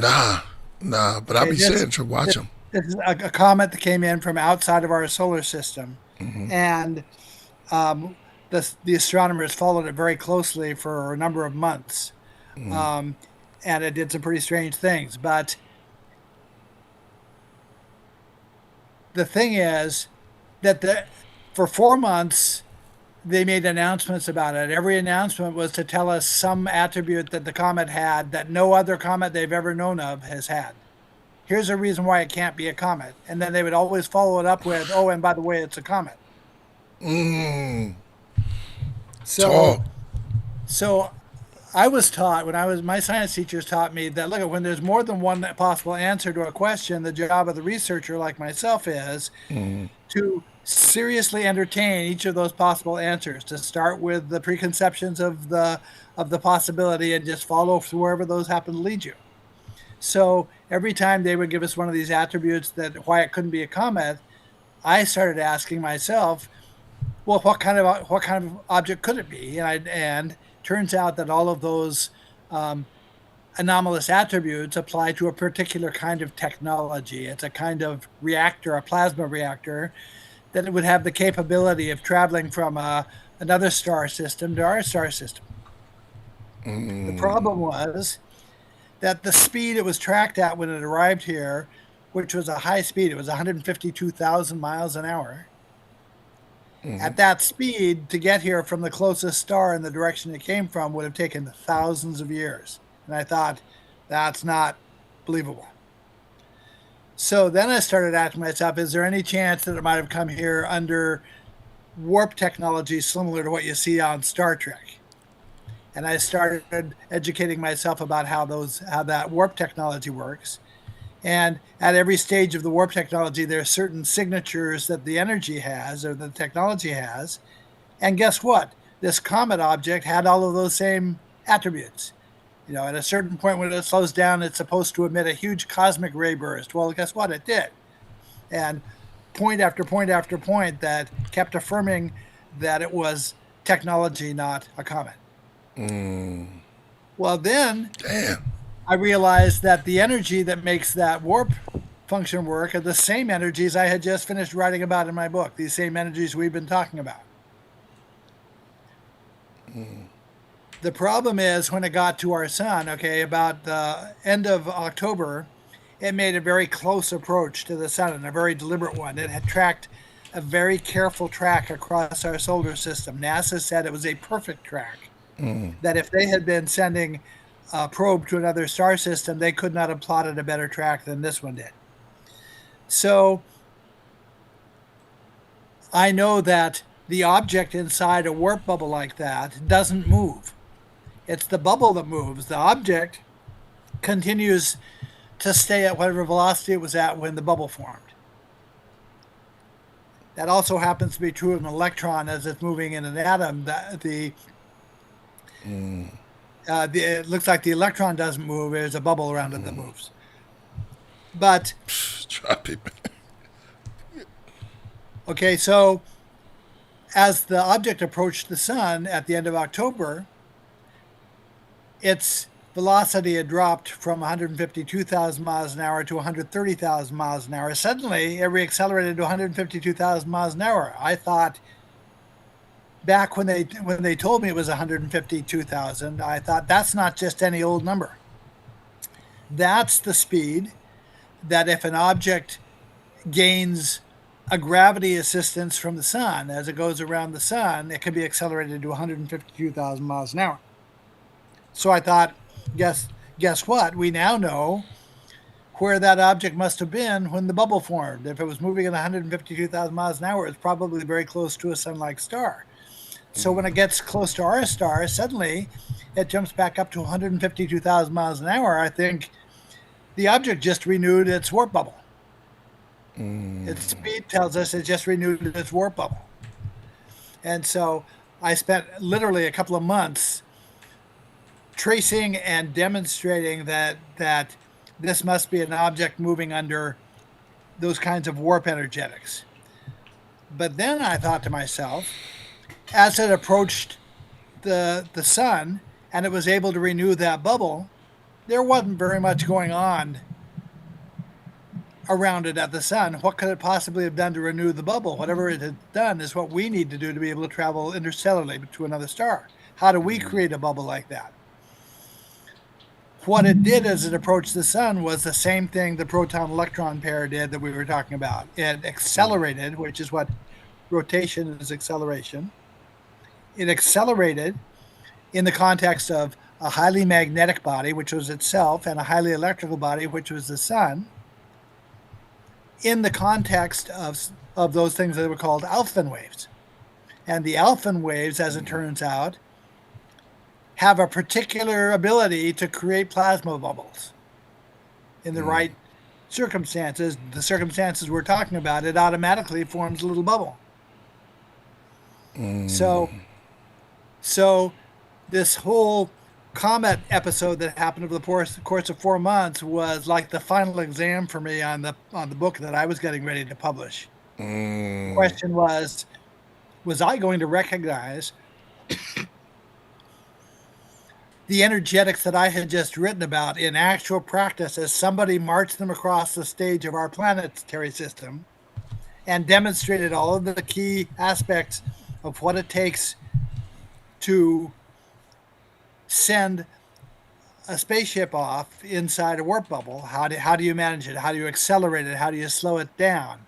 How do you do all of that safely without creating damage to the surrounding planets? There were lots of different points that were illustrated here that I was watching and that I knew certain astronomers were watching, but it was as if somebody they could not have laid out a better final exam for me than that. Crazy. So that's the book I'm preparing to publish. All my readers. And we'll see if we can get around to doing that in the next couple of months. Wow. Quick question. Do you think like mainstream scientists and researchers, are they getting on board with the stuff you talk about? Well, let me tell you, 5 days after this cometary object passed the sun, right, a team of engineers at Kyushu University in Japan, this is the faculty of that engineering school in Japan, submitted the abstract for a scientific article talking about how you could build an interstellar spacecraft based on exactly the same set of principles that we've just discussed. So yeah, they're paying attention to it, and that's good because one of the purposes of, from my way of thinking, one of the purposes of someone having sent that object into our solar system was to help us establish the final skill that we're lacking in order to join the community of non-human intelligences that exist out there in the other star systems. That's heavy. Did y'all hear what he just said? The connected dots. You got to connect the dots with that one. You froze after that one, right? We all froze after this one. Moving right along. Okay.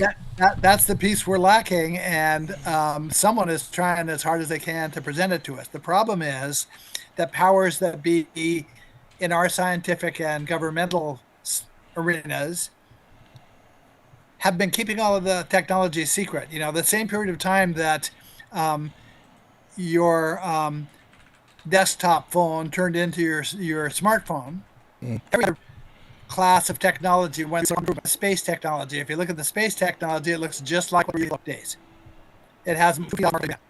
But we know, and it has to have gone through the same kind of thing. It's kind of a limited disclosure, but they didn't admit. They didn't admit they were real. What that allowed them to say, they said they were real. Wow. So those people are to technology to and thinking it helps them made the 3i Atlas. They're impatient with the powers that be not having, and that this group is doing everything it can to force disclosure. And 3i Atlas was one of the shots across the bow of the ship to try to make that happen. And this ties into the Nomos, what they spoke about the Dogon at the end of the day. I think they will get it, but they will get better. Nice. Well, before you started, if someone makes a mistake, it's not a big deal. It just means you got to try it. No doubt. But that's exactly the Dogon attitude, which is Christianity has good versus evil. The Dogon have truth. Right. And if you make a there you go. It's crazy part of school. Yeah, Brother Sanchez up here is like one big school. Just like the books has been like shot from all over. Right. Yep. Man, it's super epic. Mine was like the water. The Dogon, your science on the Dogons is incredible, but you had so many layers. I'll give you one more. Yeah. You're familiar with the myth of Osiris. Yeah. In Egypt was Asar, A-S-A-R, which was also the name in the Near East, overarching themes of the cosmos. Osiris is that his body, he died in pieces, and then his family members put it back together. exactly what the Dogon are describing with continuing domains of energy. And it's also the ability to see an overview, break it down into its little components, and then consciousness. Damn. Break it up and build it up. I mean, break it down and build it up. Build and destroy. Wow. That's fire.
That's fire. Man, no pun intended, that's fire. Build and destroy. Catch on, man. Yo, that was, go ahead. Many layers to Laird. Yeah. That's right. Yeah, no doubt, right. man. Yeah, definitely. I have a name that there are no nicknames for. I joke with people. I say, "What are you going to call me?" Lard. Lard, man. Yeah, Laird. You aired it out. Yeah, that was dope. So man. all through my life, meeting new people with strangers' reactions to me when they hear my name is Laird is sort of what a dog's reaction is when it meets a porcupine. Just doesn't know what to do with it. Man, many dimensions, man. Whoa, you took the Podcraft to another level today. It's every time we have an episode, it's something that's heavy, dope, something new. If it is, dropping something, and you definitely raise the bar or raise the craft or push the buttons and lift the windows a little bit. You know what I mean? That was great. Where could we get in touch with you? If anybody looking for Laird Scranton after this, I know should be a lot. It's okay for them to email me direct. Email address is my last name, Scranton, SCRANTONLR at AOL.com, because that's as far as the technology had progressed by the time we signed up for email. They can find me on Facebook. I'm the only Laird, or hopefully the only Laird Scranton there. Don't confuse me with all the other Laird Scrantons. If there's another one, someone has stolen my identity. Yeah, bite to death. Word. We're getting some internet turbulence for those at home. Because he dropped too much jewels right now. We just came out of retrograde, and he just came over to the Podcraft and just destroyed it real quick and dropped some. Yeah, looks like we're dropping the line. Maybe this is a good place to draw a line and say thank you very much for inviting me back on. Yes. I always enjoy talking with you guys. It's a pleasure to talk to a group that is as knowledgeable about this stuff as all of you are. I know it shows how much thought you've all put into it, because the average person hasn't. But we got a question from one of our producers. His name is UndaLand Fortress. He really likes your song, that you played Thank you.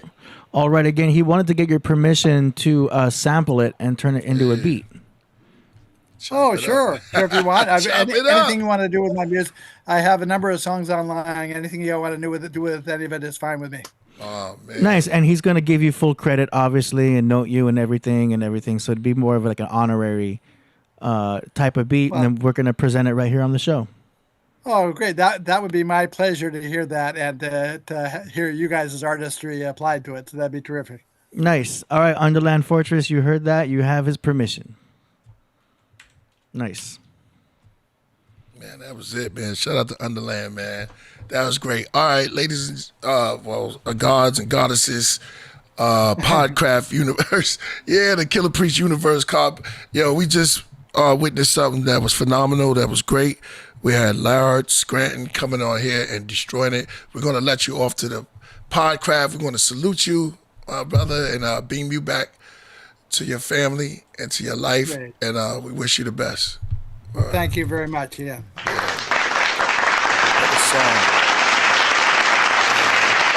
Very nice. Make sure you hit me with that beat, UndaLand. When you do that, when you touch that up, make sure you hit me with that beat. That He's type of music he's I love. definitely gonna submit it. Yeah. Under the show, you know what I mean? Yeah. Show me something different. Every time you come on, there's different layers to the layer, like you said. Yeah. Man, that was. And UndaLand Fortress, when you submit that beat, that's gonna be separate from a song promotion. That'll be more of a presentation because it's kind of an honorary thing. So just send that to me direct. You don't have to fill out the form as a song promotion for that particular track, UndaLand. Just letting you know. When you submit that beat, we can ride the boogie. Yeah. Submit that beat. Yep, exactly. That was incredible. I always been saying that we have to start observing the sky. You know what I'm saying? But he's on another whole nother level. I'm reading something as I'm speaking. That's another level, man. Come on, he just took it up there. Yeah. Word, that's just another level, man. That was, once again, shout out to Laird Scranton. Last time he came on here, Brother Sanchez came on and they had a nice little conversation that was dope. So y'all can go back and check that out if y'all don't remember that. Word. That's why it's best to be a knower than a believer. I mean, it stresses your thoughts, putting something together. Word. But you can have a strong faith, evidence of things not seen. But you know that's why I read this from the beginning. That was great. All right. So I know we got music that we didn't have before. Yeah, we got a lot of song submissions. Got today. a lot of song submissions, right? Yeah. Everybody been holding back before. All right, so we get into that, man. You know, I made my state. Shout out. Oh, you know what? Real quick, I don't know if we should do it right before. I know we have woofology. The God knowledge born in him is ready, or whatever, because it goes right into the music, or we could do it right along with it. You know what I'm saying? I don't know what you're talking about. So woofology is going to be a part of. We broke it down before with Hakim, and let me explain it to the audience. So woofology is a segment we're going to have where Knowledge Born and Hakim go in and break down some of the stuff, because y'all know Swift is light. There's no it's Swift is light. It's no secret no longer. It's out, and it's coming out piece by piece. Breakdown on that. I gave a lot of knowledge on it in my Patreon. But if we don't do it today, we could still do it the next time, because I'll be on my Patreon. Make sure you join the Patreon. You're going to get songs that's no one heard, and a breakdown also within there of what's to come. We got a lot of music, and we're putting it out now. So now, there's no more talking. It's all about green light. We don't have a lot of time. So we're putting music out. You know what I'm saying? And the way everything is going. So I'll wait for my brothers to hit me. If they do, we're going to go into it. But we can start with the music. We can go to the music now. All right, song promotions. Let's go. Song promotions. You send in your music, we play it live on the show for Killah Priest and the world to hear.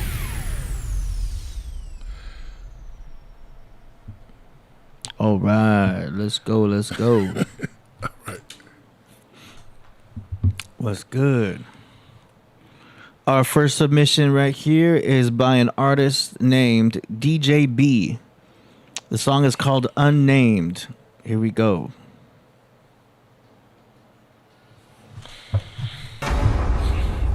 Are these the ones that missed it first? You playing them first? I mean, technically, yeah. All right.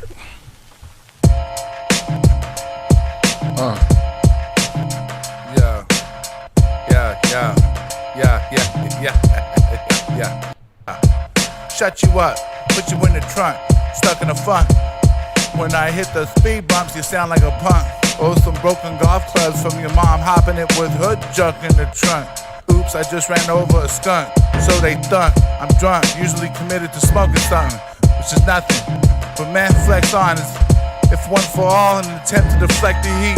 Off the bad beats and net losses on ends not meant to deplete, let alone delete. Not ever, so it was never pretended, not even a thought to begin with. Face your feet, not the two on the ground. Look at my crown, now bow down. Submit to the king, aka your dad. David, you hate it. You look so sad, like your mom after I fuck all night long. I know that's not right, but it's accurate. Conception's immaculate, so it can't be wrong. Yeah.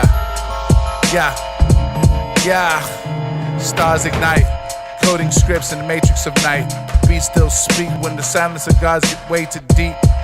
1.6, 1 and 8, full sequence of light remnants through sleep. Astral gates where the secret souls keep. Esoteric metaphor carved in the temple decor. Art ancient records, sacred geometry placed an etch in the core of creation. Mental elevation beyond the flesh and sensation. Ancient meditation in the river of patience, where each breath is a statement. Breath holders translation. Breath holders translation.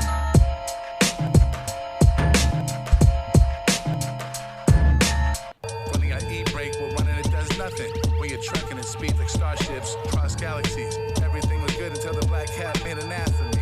Superstitions kicked in with a vision of a feline making a beeline across my path. I resented that, threw off my math, changed the entire graph in my own mind with a design for a better path for me. Well, in all actuality, God would laugh at me for my blasphemy. But I see the good in all, and after all I see, he didn't turn his back on me. The fact is, it's sad to see your son on the run from a moment of weed. I gotta give that part. I like that. Blink of mental relaxation, a dreadful taxation, as the chase ended tragically, but magically reincarnated as King David. Designed to shine for his majesty. Sing to the frequency of what's free in me, like the same energy of ODB. Words that still echo when God let go. Light of our life came from the factory. 6 days. It's pretty flow. I like the way he flow. You really don't satisfactory. Creation in which we blaze in.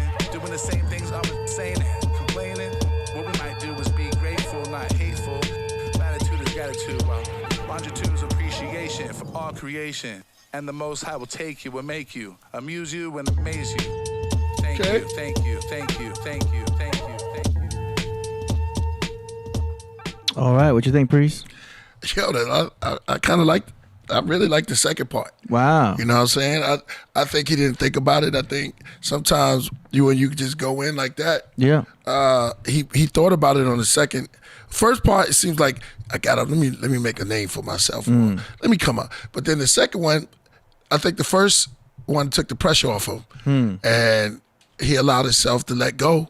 On the second one, it was just like send the patient, because he didn't care. It just happened.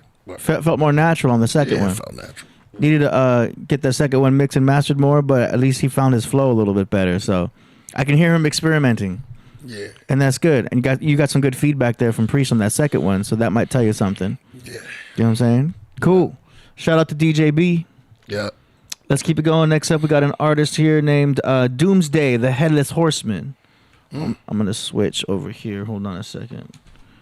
Let me turn this off for a minute. Okay.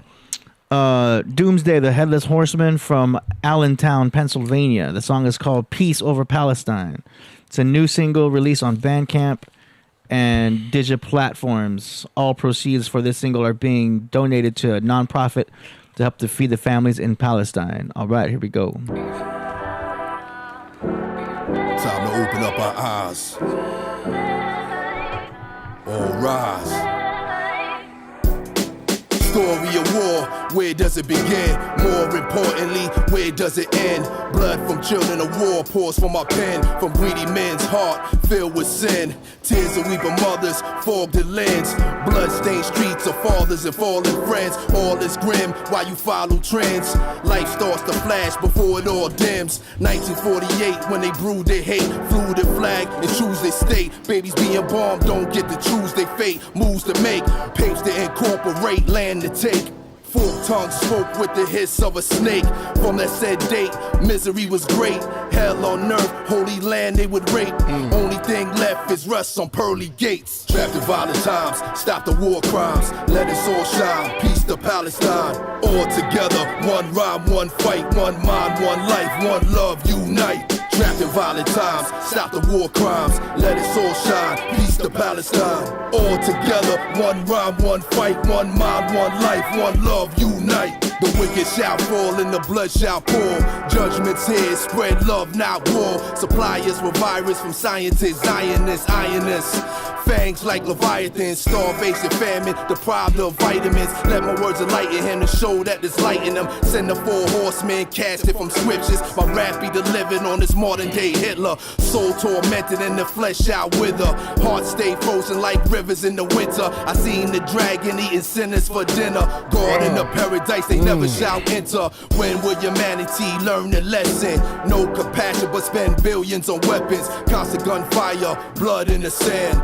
What's a holy land to an unholy man? Trapped in violent times, stop the war crimes. Let us all shine, peace to Palestine. All together, one rhyme, one fight, one mind, one life, one love, unite. Trapped in violent times, stop the war crimes. Let us all shine, peace to Palestine. All together, one rhyme, one fight, one mind, one life, one love, unite.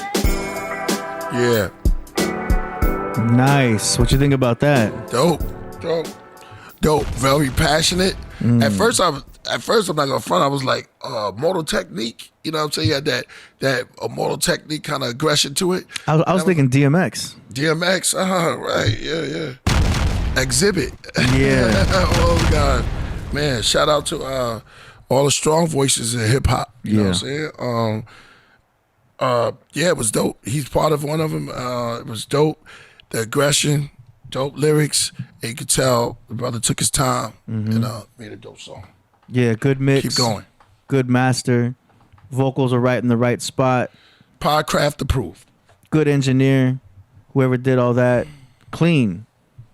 I got nothing technical against it. Yeah. That was straight fire. Shout out once again to Doomsday, the Headless Horseman, with that track. Allentown, Pennsylvania. Nice. Great submission, man. We're going to have all the links to these artists in the description after this show. You already know.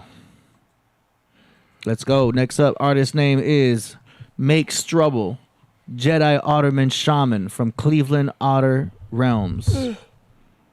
This song is called Otter Realms. Hold up. Let me I always forget to reset. Okay. Song is called Otter Realms. He says, peace and love, made with AI, have no musical talent. All right, here we go.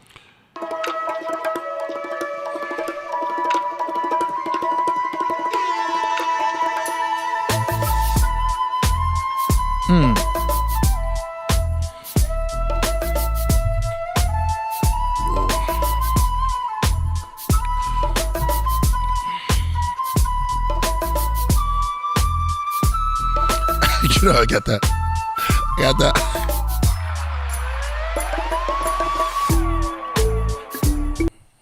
What happened? I don't know. It's not me. You know, I got that. Oh, it was everybody see me moving like this. It was 38 seconds long. Oh, word. Oh, that's right. That proved that a song don't have to be long. Hold on a second. Got to the point. That was an MP3. Let me just double check. He sent a YouTube also. In and out. Sometimes. Maybe his MP3 was. You see, Priest getting a blast of that No, that was definitely caffeine blast right here. Okay. Oh, you feeling it, huh? Yeah. Hey. Longer version? I think it's the same length. It's a clean beat. Yeah. See, like, no samples? Oh, that's too bad, man. That shit hard. It's whatever. Click, clack, matter of fact, coming back on the track like that. Smack it back with this back of a spatula. Coming back like a tarantula. Creeping and crawling, y'all be rolling the door in the door with him. That's it hard. I like it. Yo, you need to loop it out, man. The Loop it bars. out. Yeah, I mean, that's just what I'm feeling. Tarantula. Yeah. Yo, that's cool. I like how that sounds, man. You need to loop that. Keep it going. Make it 2.5 minutes long. Make it a song. That's cool. The song. Yeah, 38 seconds is not long enough. That's why I played it again for you. But Nah, that's good. that's cool, man. Shout out to Make Struble. I mean, Go ahead, I heard enough. man. That was dope. Make it longer. Jedi, Otterman, Shaman. Keep Sweat, make it last forever. Yeah, and when you submit tracks, if you use AI, you don't got to tell us that. You know what I'm saying? Keep that in house, but definitely make it longer because that was literally only 38 seconds. So, if you need suggestions on what kind of DAW to use, let me know. I've been helping people out with like some of the technical, so you can email me. You know what I'm saying? But yeah, man, that's cool. Keep it going. Shout out to I see Mark Struble. Jedi Ottoman Shaman. All right, let's keep it going. Next up, we got an artist named Frequency God. Oh, let me reset. I need to make it a habit. Okay. Frequency God Gsmoove from Grand Rapids, Michigan. The song is called Ascension of the Serpent. Oh, a lot of serpent talk. Love it. I know, right? Yeah.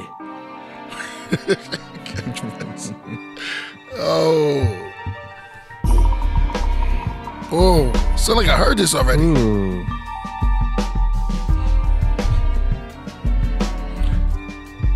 Well, I feel like who's this, Gsmoove? Gsmoove. Oh, that's why. Oh, let me give a bomb. If y'all don't know,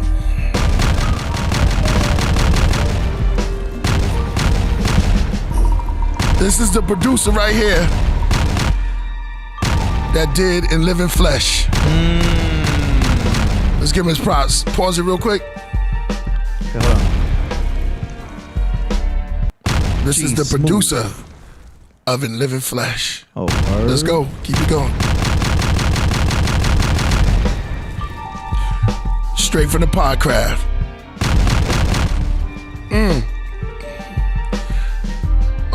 Proverbs.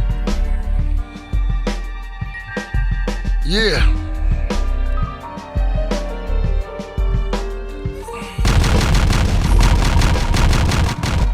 Sound like it said, woo.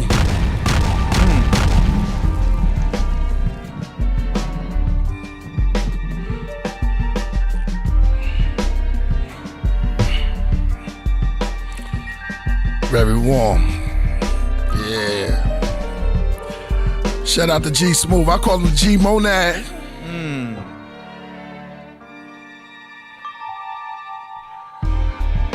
The caffeine got me going.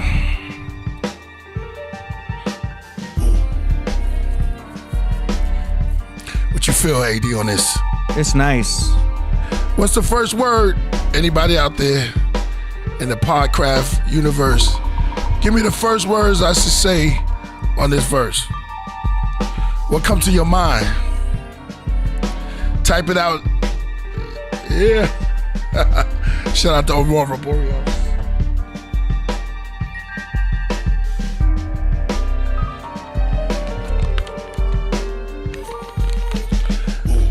This is the tea that got me going right here.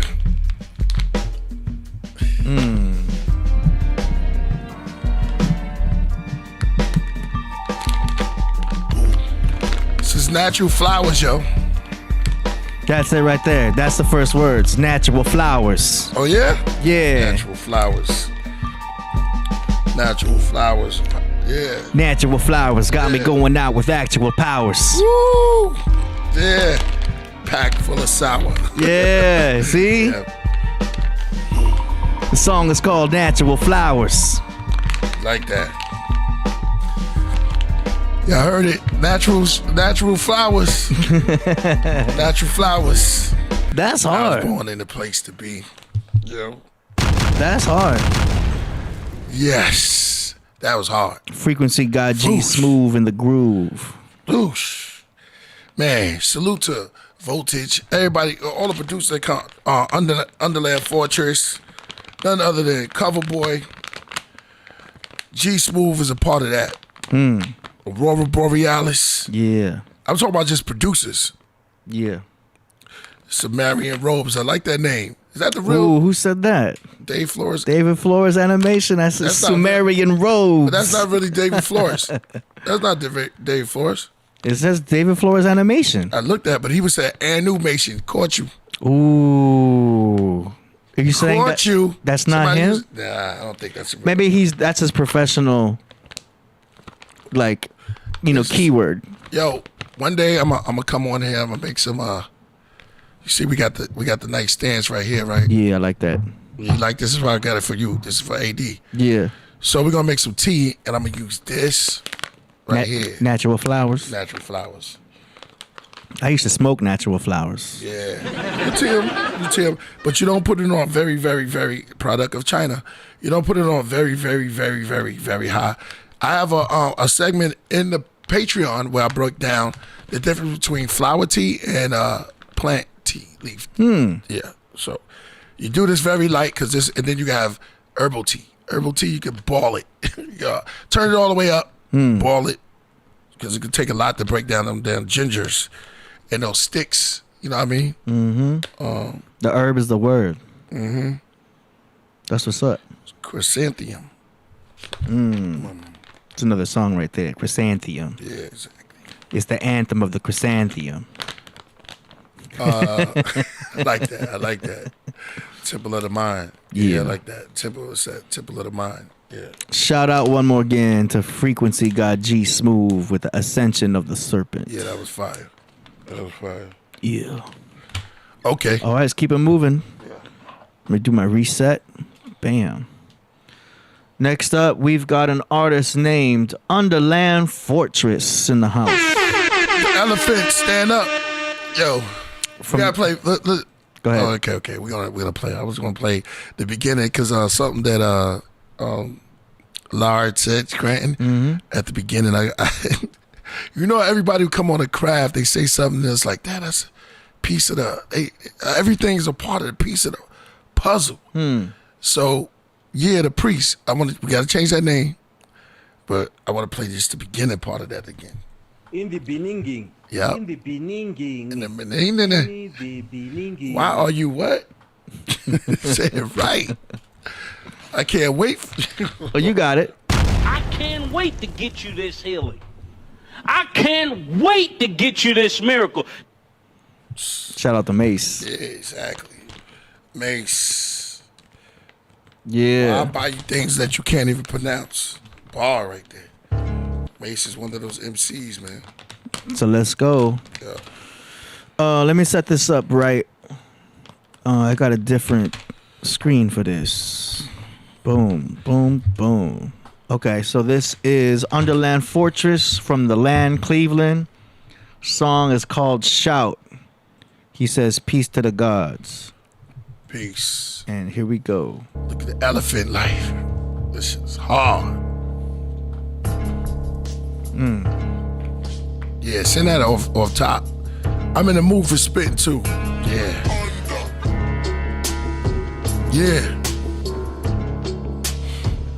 I'm in the jungle mode. Yeah, send this one. It's how I feel right now. Yo, send this one right now. Yeah.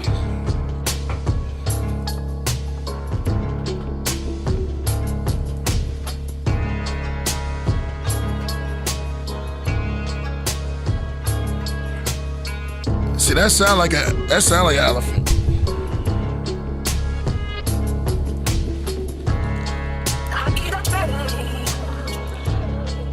Yo.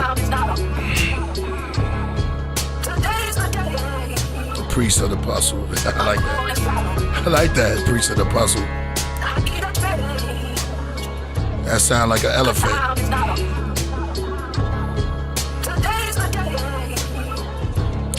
What I have on my pad? I got burning bad. Burning bad. I can't even say the word. Yeah. Shout out to Mitch Horowitz.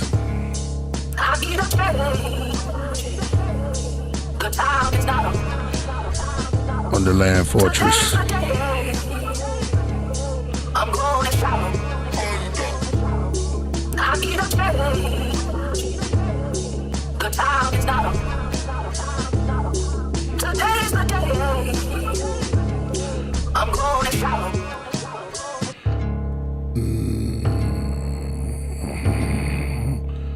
The elephants are coming. The elements are crumbling.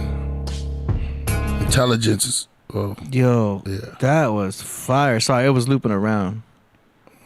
That was cool, man. What you think? Fire. See.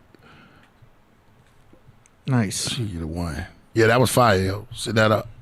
Send that off. And UndaLand Fortress is going to do that layer. Elephants. Yeah, one day we're going to do a whole thing on elephants. I don't think the elephants are getting their props that they're supposed to get. Elefante. So always giving it to the, shout out to the lions and the hyenas. I know y'all been rolling for, but you already know what happens. And you know, I'm a Leo, so a lot of Leos going to get upset when I say this, but you know, you got to give it up to the elephants. Been out there for a long time, yo. I don't think they getting their props they're supposed to. You know what I mean? They got they family oriented. They've been they big, yo. They just been around for nobody really messes with them. Yeah. They just get the little baby, what you call an elephant baby? I give up. Is it a joke? No. I don't know. Could y'all look that up? What you call an elephant baby? Baby They don't elephant. get their props like they baby elephant. Dumbo. No, bro. See, that's the problem. Playing with elephants and everybody disrespect them and stuff like that. I think we need to give them more props, which they deserve. You speaking from Leo.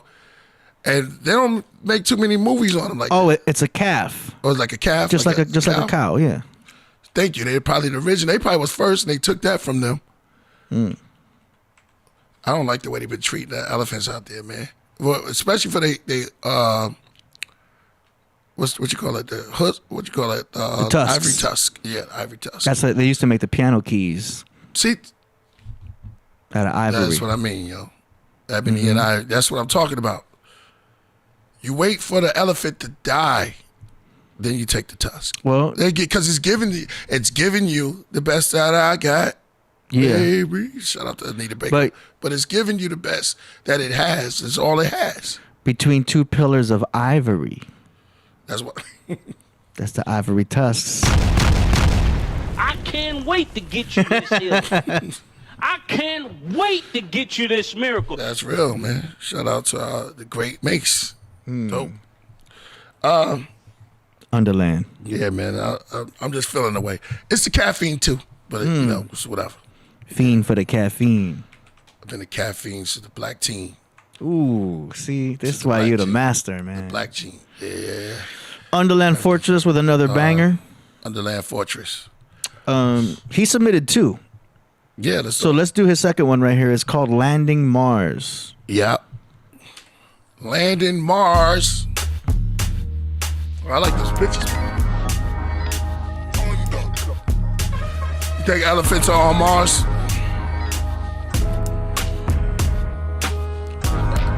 Elephants in Mars. Shout out to Lord Fury.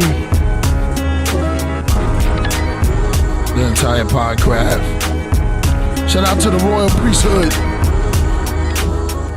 Kai Zodiac. Todd Phoenix. Kill Rifkin. Lil Da Vinci. Kenyatta Black. That's a fact. back.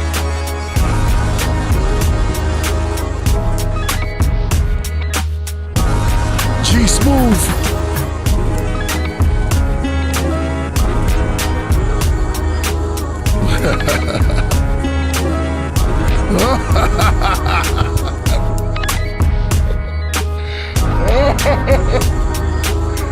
Yeah. We cooking down. They say, what happened to Priest? Nothing. We're almost done. Shout out to Magic. I like it. Magic beat is coming crazy. Yeah, I like that one. Gee.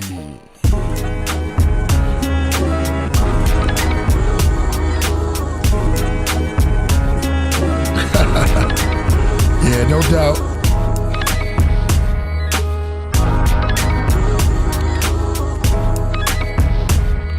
No doubt. Yeah, he went crazy.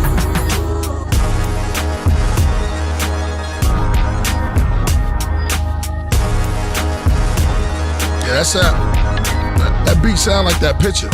Yeah. Elephants on Mars. See,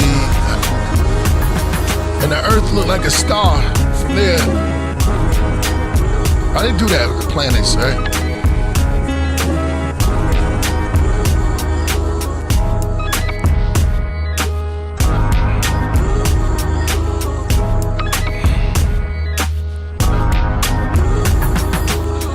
I don't know, man. We're getting to Laird Scranton, boy. He dropped it.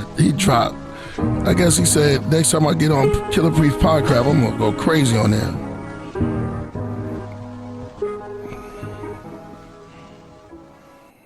Nice. What you think? What? Crazy. Fire. That was Fire and Desire. Yeah. Yeah, that was Fire and Desire. And it is appropriate to have that elephant theme with UndaLand Fortress because his beats are big. You know, and the drums sound like they stomping. Yeah, that looked like that picture. Yeah. So, you know, he's got a good theme and a good brand going on. So, yeah, that's fire. Shout out to UndaLand Fortress and his proper branding. I see the Pisces logo in the brand also, too. Oh, you Pisces brothers? I mean, he has to be with this logo right there. He always incorporates the Pisces in there. I could be wrong. Maybe it's Shout out to Manly P. Hall. Yeah. What? He's watching from above. Cut you off. No, you're right. Well, no, Manly P. Hall. He's Pisces. That should be our number one Pisces. Yeah. Who else I got? Who else I got? Floyd? Yeah, who else you got? Oh, you got Albert Einstein. Oh, you got Al. I got the same birthday as Timbaland. We just lost Chuck Norris. He had the same birthday as me too. All right. Rest Chuck. in peace. Rest in peace, Chuck Norris. You know, the Last Dragon. Yeah. Yeah. Bruce Lee was a Sag, right? Sagittarius, Bruce Lee. Yeah. That's why his fists were like arrows. Because that was the bow and arrow. I should stay away from. I should stay away from any physical contacts with Sag. Oh, because they'll hit you. No, because what Bruce Lee did to Chuck. One love though, but Chuck got broken down in that. His neck broke. But yeah, Chuck was. But he put up a good fight. Chuck was a good fighter. Yeah. Mayweather's a good fighter too because he's a defensive fighter. One of the best. So defensive. Because he's a Pisces, he's like a fish, so he's very smooth and hard to hit. Do you know what I mean? It's hard to catch a fish. Well, we got to talk to what's the dude that wobbled him a little bit. Yes, depends on what fight. Depends on what fight you're talking about. Moses, Shane Mosley. He has something to say about he said Cotto was tough for him too. Yeah, Cotto was tough for him. And then Shane, Maidana landed he buckled a little bit. Maidana landed a good punch on Floyd, but still, you know. But they couldn't beat him. Floyd got back up. Yeah, he's the GOAT. When it come to, because they couldn't get him. But they Shane definitely put a little something on that. I mean, Floyd looked at him different after he had to get that fight over with. Yeah. UndaLand confirms that yes, that is from the Pisces logo, and those are tusks. Are you a Pisces? What are you asking? Oh yeah, I think he is. Okay. It's hilarious. Man, I'll be watching some of this Instagram, man. How come we just be looking at Instagram like that, man? It's the new newspaper. It's the new media. Yeah. I got to break that habit, too. I do. Doom scrolling is when you keep going. Like, I should be doing more things instead of just looking at this stuff. But it's, you know, sending some over the funny ones to people. Yeah. And they send me stuff too. Hilarious. If you're an artist, it's easier to get the mindset that the Instagram is not for you. I shouldn't save this, but I'm going to save it. Huh? If you're an artist, it's easier to get a mindset that the Instagram is not for you. It's supposed to be for your fans. Right. So when you keep in mind as an artist that, look, this is a media for the fans, you can disassociate yourself from it and be like, okay, why am I doing what my fans are supposed to be doing? And it puts you into a mindset of production. So like UndaLand Fortress is doing it right because you see how he set this up like a reel. Mm-hmm. You know what I mean? And this is like I said, it's the new format. This is set up for Instagram, for YouTube Shorts, and for TikTok. And that's thinking in terms of today's consumption of media. It's the vertical video. You know, you got a few vertical videos too. Yeah, you know, got a couple of things out right now. Not to mention those shorts that we just put out. Swift as light. Yeah, Swift as light. Swift as light. That is actually, we exported that as a perfect square. What they're going to get in the morning though. Yeah. So, go ahead. What's the day? Thursday? Yeah, you got another one coming soon. Got another one coming? Another one bite. Should we play it today? Or just let whatever you want to do. We still got another let's get eight more tracks to go through. Okay, let's go. So shout out one more again to UndaLand Fortress for those bomb ass tracks. Real. Next up, we've got an artist named. Oh, how funny is this? Ooh. This artist name is OVRHAUL, and the song is called Elephant Man. Yo, I'm telling you, man, we gotta give the elephants their props. Wow. Before it's too late, so they upset. Who the first person to disrespect the elephant? Oh no. The cartoon guys, because they be making them look crazy, and then they said that the elephants are scared of a mouse. How you gonna do that? Yeah, man? I don't know how they're gonna do that. Disrespecting the elephant. That happened on disrespecting Africa, man. On Dumbo too.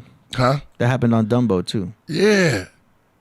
You gonna make the biggest because they upset. Then they gonna make the gorilla. Like, you know what I mean? Disrespecting all of the natives, animals over there, yo. Mm-hmm. All right, you ready? Yeah. So, wait a minute. So this is a remix. He's giving you a disclaimer, a heads up on this. What is it? He says, I love making remixes. I connected with Coach Kandaka and suggested me flip a KP song, and I'm glad I did. I've been a long KP fan and was nice to reconnect with your content. I'm open to any feedback. All okay, right. Here we go.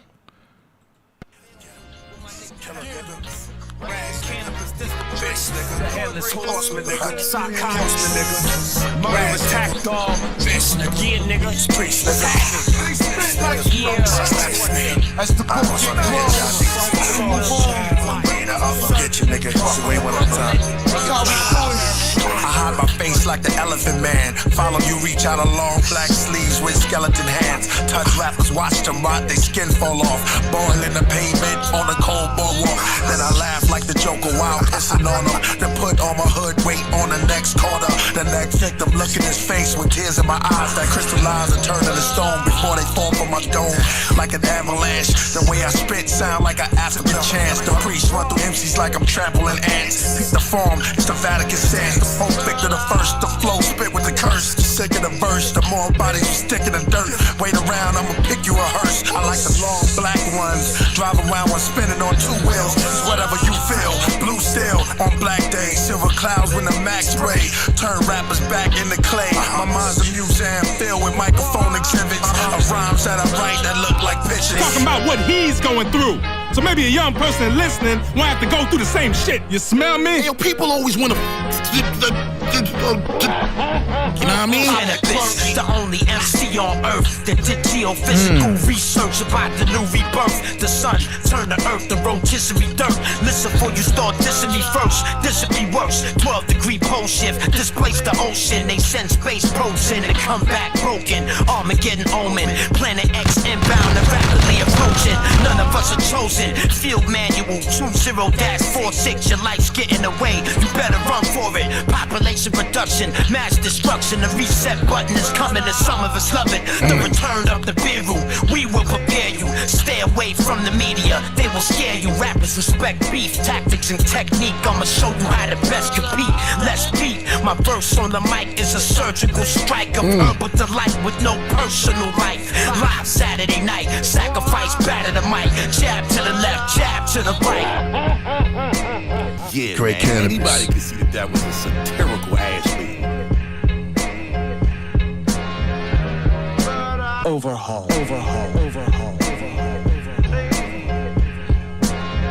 Ain't no saving this.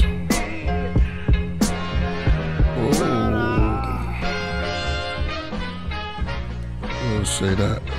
Yo, that was cool. I just didn't like the first rapper.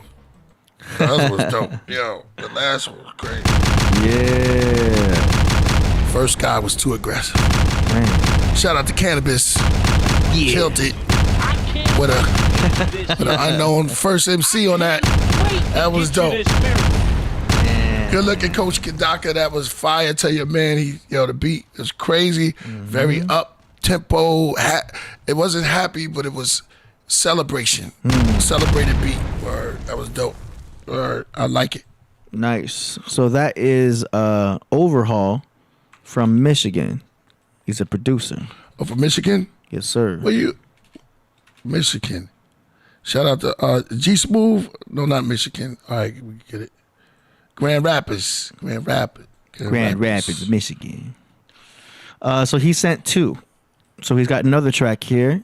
It's called In Living Flesh by Killah Priest. Hey. It's a remix. He says, I love making remixes.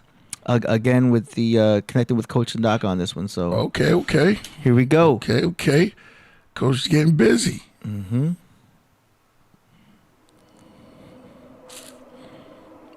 I like this picture. The Holy Great One will come forth from his dwelling, and the eternal God will tread upon the earth, even on Mount Sinai, and will appear in the strength of his might from the heaven of heavens.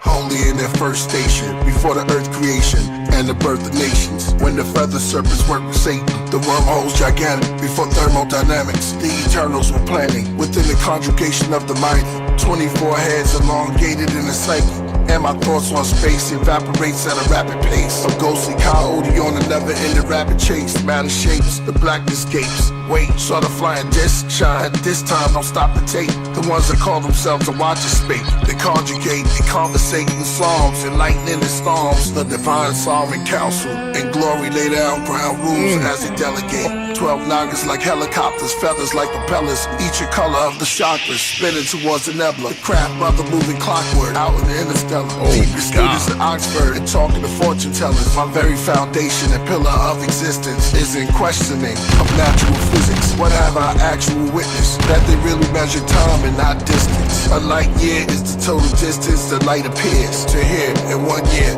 From the spheres in 1 year's time. But it disappeared light years before humankind. The moving eye only see the illusion of its shine. Simplicity is a clever disguise. Warned by the most profound, mysterious questions. Why can you never the sands on the beach or the stars in the sky? To understand Killah Priest is to go inside.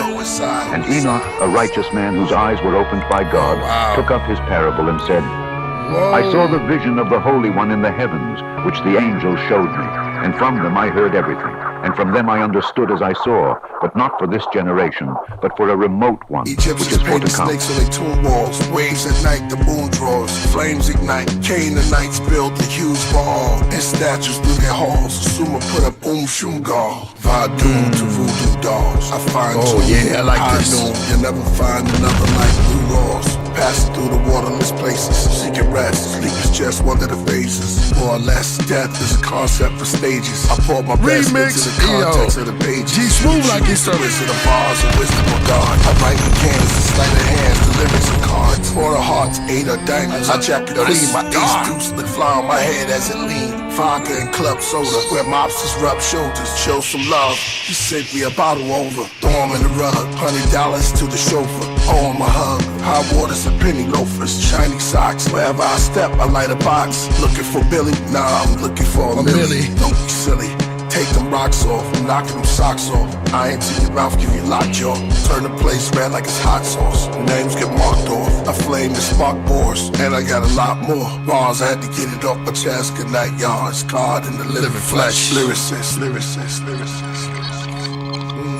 Observe ye everything that takes place in the heavens, how they do not change their orbits, and the luminaries which are in the heavens, how they all rise and set in order each in its season, and transgress not against their appointed order. Behold, I put that out too. Man, which take place upon it from first to last, how steadfast they are, how none of the things upon earth change, but all the works of God appear to you. Wow. Yo. How'd you like that? What? That's what it is. That's days. Man. I got you on that one. Yo, listen. That right there, we're gonna use that. That's too fire. That sample, the greediness, the darkness of it, man. Gsmoove, hey, he gave it props. We got enough. Man, that's a dope remix. Then we gotta hit original. That was remixes are powerful, man. Yeah, that was powerful because you get time to sit back and eat that up. So that was dark. Yeah. So we're gonna call that. Yeah, that's. And remixes also get you into the world of DJs because a lot of DJs, a lot of DJs in the club will play the remixes sometimes before the original. Yeah. So that'll get you more exposure. Yeah, that was the one. That was definitely one. That's fire. Yeah, let us get that remix. Give me that remix. Mm-hmm. That was fire. Great track, OVRHAUL. Shout out to you. Good submission. We're gonna put that out. That was dope. Email Priest directly if you want to. info@killerpriest.tv. Yep. Let's go. We've got. Let's see some ill lines, man. Yeah. Let's go to the next one. A lot of people. It's time. Yeah. All right, great submission. Let's go. Next up, we got an artist named Jedi Otterman Shaman. No, Jedi Otter Shaman from the Otter Realms. He says, "Welcome to the Otter Space." Oh man. Okay, let's see. I see two here. Oh, they're shorts. Okay, that's why. Hold up. Let me get in short mode. Hold up.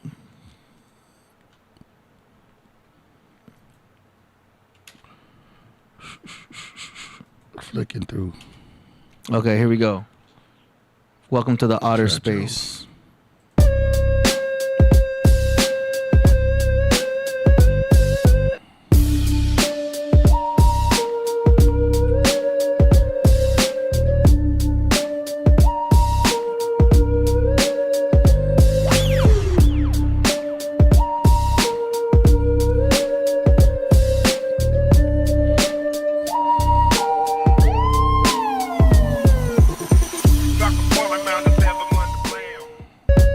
That's it? That's the first one. Okay. The second one is right here.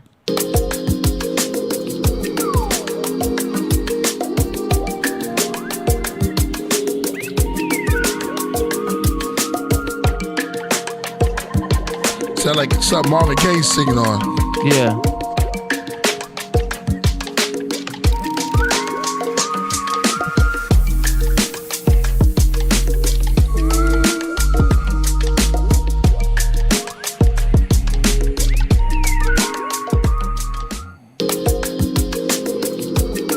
Yeah, that was cool. What you think about that? Me? Yeah. Fire. Nice. That was cool. I like both clips. Like, I can hear Marvin Gaye. Yeah. Very cool. Shout out to Jedi Otterman Shaman. Jedi Otter Shaman. I keep saying Otterman. from the Outer Realms. That's cool. He sent in quite a few. So let's get to the next one. Okay, this next one is called Welcome to Outer Space. It's the first one. It's the play of words.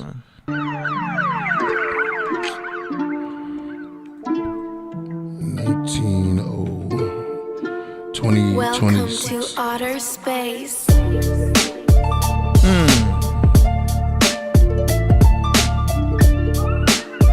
Yeah.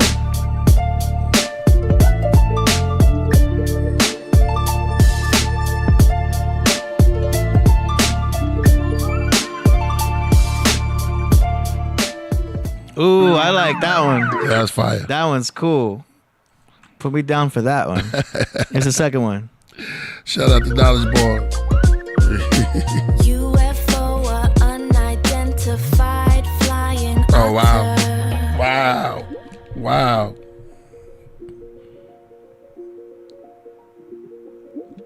What's the build? Oh, that's it right there. I see you. Another Bangladesh. Yeah. Yeah, that's hip hop. Yo, he's got to keep this going in the beginning though, with the girl singing. Come on, you already know we going. Yeah. Keep it going with her. Roy Priesthood. But he only did it for a second, right? Yeah. Hey, yo, I'm tea drunk. I drunk tea earlier, but tea drunk. Yeah. Ascension of the Serpent. Yeah. I like that female voice he has in there. Lord. I'm a big fan of that first track, though. Welcome to the Outer Space. That was hard. This second one, UFO, that female on it, I'm not sure if that was just like a tag, but I would keep going with that because she was right on point with that beat. I like that a lot. But that first one had me like head bob quick. So that's cool. What you think, Priest? That was dope. The UFO one, definitely gotta use that. That's hard. We got the best producers, yo. Yeah, a lot of producers. It used to be today. the dopest MCs, but now we meeting is like balancing out. We got a lot of producers submitting lately. That's good. We got Knowledge Born coming up. I think he in the back. Make sure. Okay. Let me check. Backstage. Blacks is back in the backstage with Black Rage. Check the fan page. You like mayonnaise? I used to. Then I found out about seed oils. No, I was rhyming with backstage. I know. But when you start talking about food, I get all serious. I don't eat mayonnaise no more. Unless it's made page was right there. I threw the ball up. I'm on a rampage. There you go.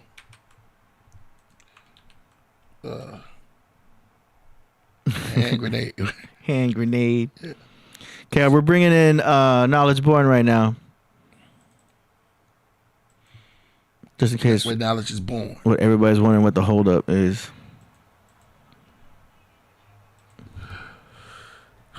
Oh. Hang on, y'all. Hang on. Giving them stereo sound access. K Bizzle.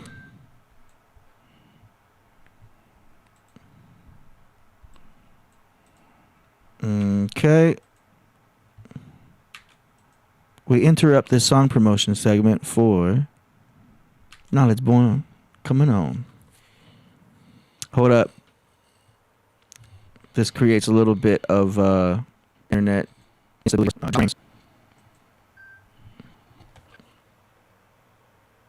Outer space. Okay, hold up. Stella. Mixtape coming. What up? Okay. No.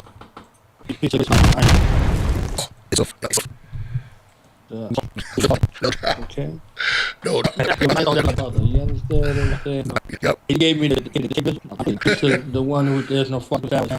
It amused the ears. The rocket. Yeah. The highest plan. Yeah. The moon, right? Oh, Jupiter, though. And to the moon is. Shit. The rock. verse. Let me give a shout out. Two of the illest Aries on television. Their birthdays is one day apart. So yesterday and today. Yesterday and today. And then yesterday was the pillage. Right. The cap years of Buster. Thank you like that. Taurus. You hear that? Okay. Got you all in check. Got you all in check. I said the only person that could ever permeate this remix in the way that Buster heard y'all. Yeah. Yeah. You know what I'm saying? That was perfect. Yeah. That was I ain't know nothing. The person that could be on the track with Buster. Scenario Buster. Yeah.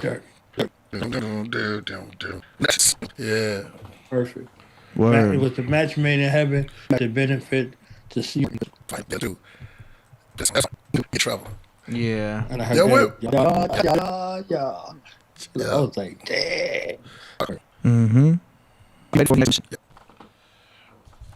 So we're still on, because we had a lot of he's calling him Strubie Doobie Doo, the Jedi otter shaman. A lot of otter submissions today, so we going through. I got to catch up. And it's low, yo. It's bottlenecking right now. Is your Wi-Fi? Yeah. Your Wi-Fi's on? Yeah, you're.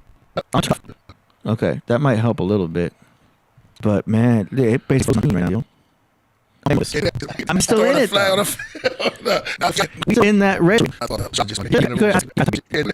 And Jupiter and technology, people losing their phones.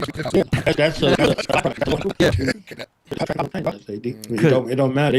Yeah. Planet and they conjunct in one another. Can't just be. I don't know. I don't know.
What in the Okay. fifth house going on, man? Just kind of helping out. You know, it's funny you say that. Fifth house is technically Leo energy too. What's going on right now? Word. Where's Ty Phoenix? I'm closing some other things. Yeah, exactly. Hey, D over here is quote the astrology. Your moon in Cancer. We in shadow. We in shadow. It's a shadow. Your moon in Cancer, or your rising is in Cancer. Oh, mine or AD? No, my rising is Libra. That's why I'm trying to always mix everything and balance everything. But what we're saying, the moon is in Cancer now. As far as the transit, my moon's in Leo. Okay, hold up. But everything's going slow now. Okay, now it's saying that we've got super low internet speed. What's going on? This is a situation right here. Was it happening before I came on? Do I need to get off or what? No. I mean, it partially is because we're on Zoom now too, but it's the internet would have slowed down anyway, so it's not your fault per se. Now you good. You good. So we good. Where we at? We at how many more subscribers we got? Okay, hold up. Yeah. That's gonna take some more computer CPU here. I saw.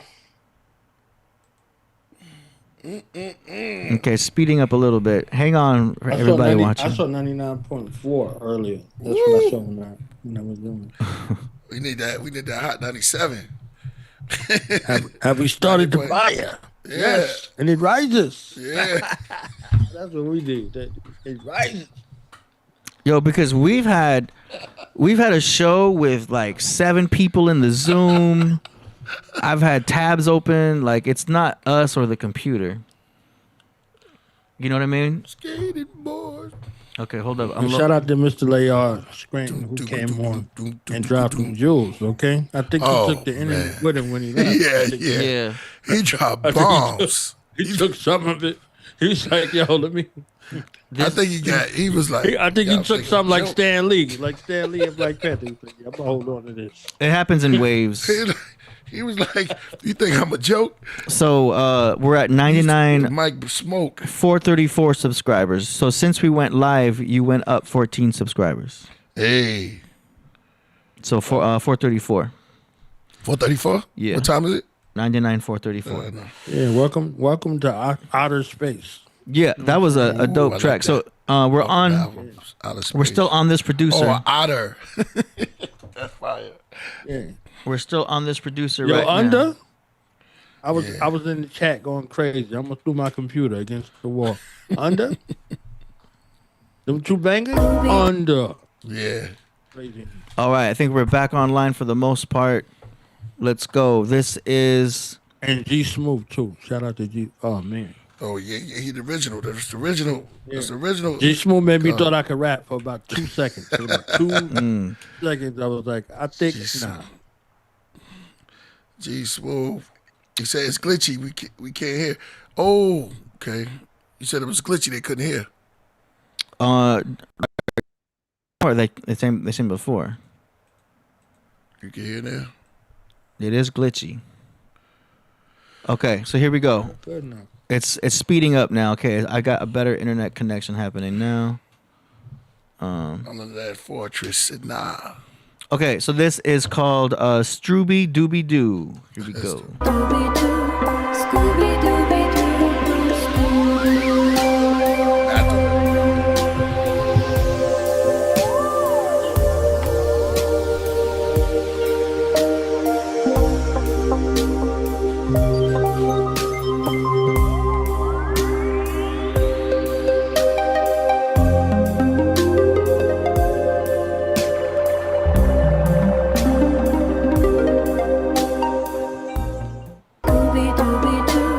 Nice. That one is really more ethereal. How'd you like that, Knowledge? I was there. I was floating. So this is the one that got like the 30, 40 second joints. He hit me with the snippets. Yeah. Yeah, this is let me see another name he used here. This is the Jedi otter shaman. Yeah. Yeah, He sent. working at alchemy. He gave me a little bit of that Voltage controller feel. Voltage is one of the most unique producers I've ever heard in my life. Mm-hmm. Shout out to Voltage, man. Voltage controller.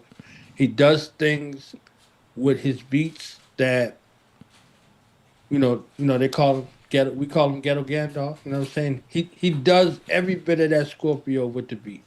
You don't know where he's going, how he's going, what he's doing. He does it. He does it. Very unique. Very in his own lane. Yeah. You know what I'm saying? Yes. So it gave me a little bit of that Voltage vibe. Hold on a second. I noticed my filters are off. Boom. I heard you told somebody earlier with the submission, they was like, oh, this is AI, ain't got no talent type situation. And yeah, I heard that. It sounded like it belonged in the Vedic realm. You know what I'm saying? It sounded like it belonged in the Vedic realm. That was dope earlier. Got some pretty dope submissions all night. Right? A lot of producers. Yeah. Let's keep it going. And Blazer off the top rope, yo. Yeah. Blazer off the top rope, yo. Yeah, Blazer was the first one today. Blazer. Yeah, that the second part, like Priest was talking about, that second part, you know what I'm saying, was definitely it. So Blazer, man, I'm loving the Reformation, man. Continue to create. Yes. You know what I'm saying? Continue to create. Here we My go. bad, AD. No, you good. We got 3 more by Otter. So here we go. This next one is called Boo.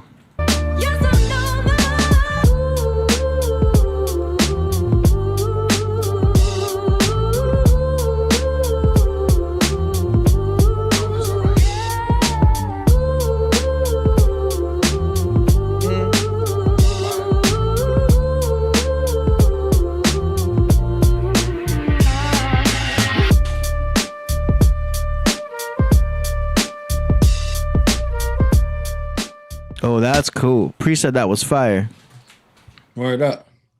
What Crip Jesus need to be on it. AD, tell me you ain't hear Crip Jesus on that. Yeah, I hear Crip Jesus on that for sure.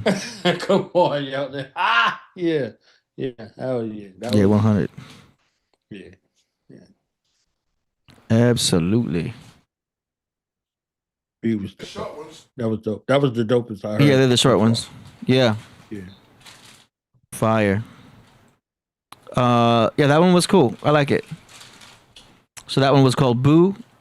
He's calling himself Strubie Doobie Doo, the Jedi Otterman. Here we go. 2 more by the Jedi Otterman. Let's see. This one is called Welcome to Hogwarts School of Witchcraft and Wizardry. Witchcraft or witchcraft? Oh, he says Witchcraft and Wizardry. Sound like witch. That's dope.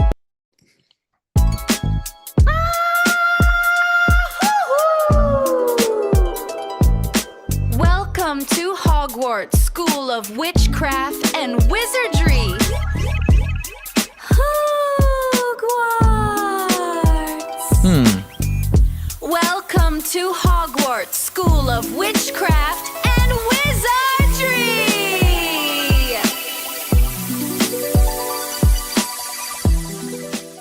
Okay. That was interesting. Let's do the second one. Welcome to Hogwarts School of Witchcraft and Wizardry. Welcome to Hogwarts School of Witchcraft and Wizardry. Welcome to Hogwarts School of Witchcraft and Wizardry. Welcome to Hogwarts School of Witchcraft and Wizardry. Welcome to Hogwarts School of Witchcraft and Wizardry. Yeah. What you think about that, Priest? That was that. What was that? Exclusive. That was Hogwarts. Who was that? That is Jedi Otter Shaman. Oh, okay. AD and Crip Jesus exclusive. This must be that. That's the AD. That's the AD been kept and Crip Jesus. Oh yeah! Shout out to Mint Crip Jesus. That must have been an AI voice. That must have been the AI voice singing. Wait, it was too clean. Welcome. Yeah. Yo, the first one. What was the name of the first one? They're both the same name. Is it? Yeah, it's just different variances of the Hogwarts witchcraft and wizardry. They need to send that to Mitch Horowitz. Mitch You could call Horowitz. it Witchcraft. Wow. You see what I'm saying? Mitchcraft? Mitchcraft. Yeah, Mitchcraft. Mitchcraft or witchcraft. You know, you get away with it. Mitchell You see what I'm Horowitz. saying? Like, because he has that voice, right? You could put the track behind him doing it, and you know, he's in the realm of magic, practical magic. So Definitely that got a would be radio right voice. in line. Hey, you got a new What would he do? you got a new microphone.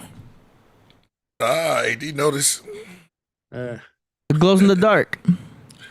That's it. It looks cool. You rang. There you go. That looks like a space age microphone. AD's just your microphone. No, it looked cool. Yeah, he did some. Look at that. It looked cool. It looked like a glow in the dark. Why? A glow in the dark mic. He said That's he dope. That's fire. Yeah, sometimes it's a mic, sometimes it's a setting mall, AD. It looked cool. It looked like if you turn the black light on, all you see is the mic. That's fire. Then he called me a darky. He said when I cut the lights out, you don't see nothing but my mic. No, that's that one. That's kind of weird. I heard it. No, because the black light. You got to pull your car over right No, now. That was dope. That was dope. It's the green. It's got that green.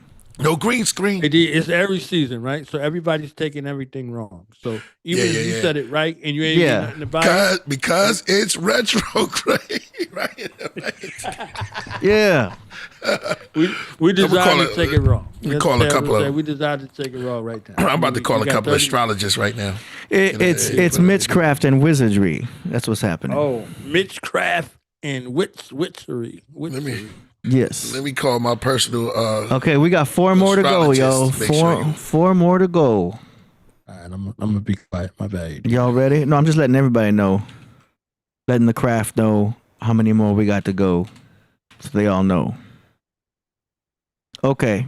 Next up on the show, we've got Frequency, the Frequency God Gsmoove with a song called Shadow of the Mud. Oh, that's Gsmoove. Yeah. You told me you were going to hit me with that. Yeah. Yeah. Here it comes.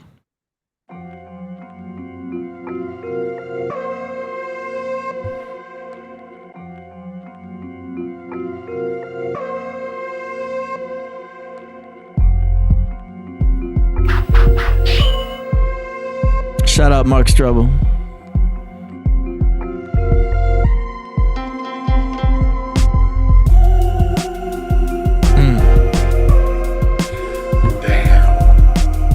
See, damn. He want me to go crazy.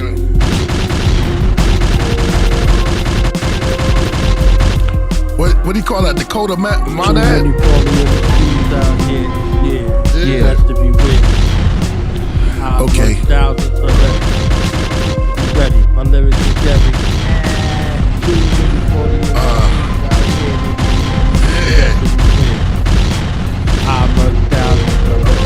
Yeah. My lyrics is heavy. I like that. Yeah. I like that. The code of the code of monad or the code yeah, see, he gonna make me crazy. That's crazy. Oh, stop it. Yeah. All right, what you think about that? Incredible. What do you call it? Oh, Shadow of Monad. Oh, okay. That's great. Might be slowing it down. Go ahead. Is a tailor-made star verse. That's what it is. Like, you see the stars and everything. That was it. That beat was crazy. Somebody said that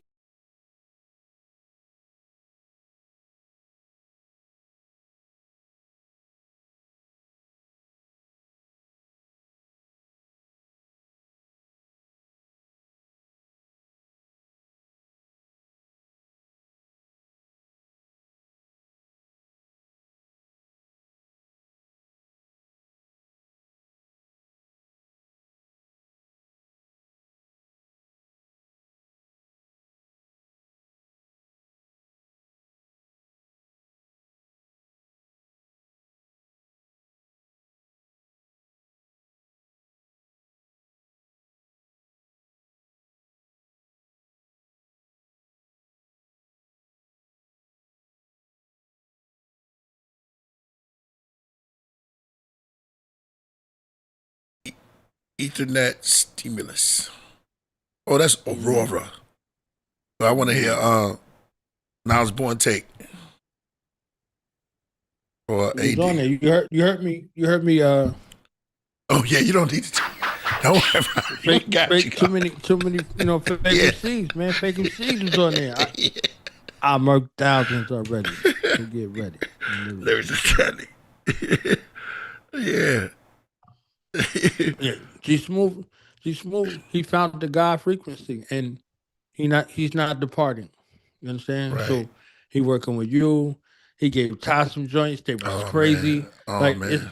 It's masterful. He's interwoven very intricately into the priesthood. That's you fire. know what I'm saying? He found the God frequency. Playing this online. Okay, let's go. Hold on a second. It's the way to. I turned off the ads just in case it's slowing it down. I'm watching the wheel out here, priest. I'm watching. You good? I'm officially a wheel watcher. I'm watching the wheel. I'm a wheel watcher. Oh, the wheel. Oh, yeah. The wheel will be out in the hot 7 hours. What is it? It'll be out in the morning. In the morning. Yeah. And then after that, there's more coming. Yeah. It's a floodgate that's open. So yes. I can't stop it. Jupiter can't stop, won't stop. We're approaching Jupiter and Leo. Yes. That woof. I can't wait for the woofology. Yes. Woofology. My own personal first woofology is going to be one of the greatest features ever. Beneath the Earth's surface. Beneath the surface. Yeah, no doubt. Love and hatred. Just that's dope. You know what I'm saying? Love and hatred, yo. Like love and hatred? Let me tell you something. I'll wait for that. And I'll share what I got. That's dope. I never even thought about that one. Yeah, that's dope. Yo. AD, I tell you, the thinking. synchronicity was crazy. Look, yeah. I was on the craft with AD. Uh-huh. And I spit your verse off of Beneath the Earth's surface. Uh-huh. Verbatim. Wow. With AD. And then I seen you do it the next night in Texas. Wow. You know what I'm saying? Like, yo, I lost it. I'm telling you. I had to leave the stage and go in the crowd because it was so great. I'm telling you. I was out there. And, it was one of the greatest opportunities in my life, man, to introduce KP on the stage, like unscripted. We ain't discuss it, nothing. I was like, yo, I just didn't like what I heard. Yeah. You understand what I'm saying? I just didn't like what I heard. I was like, it was too important. Yeah. It was, so I was like, all right, let me get the mic real quick. Antonio. San Antonio, man, saying the truth out there. Yep. Peace to the God. Just a couple more to go. All right. So next up, we've got Aurora Borealis. Aurora Borealis. With a song called The Pope.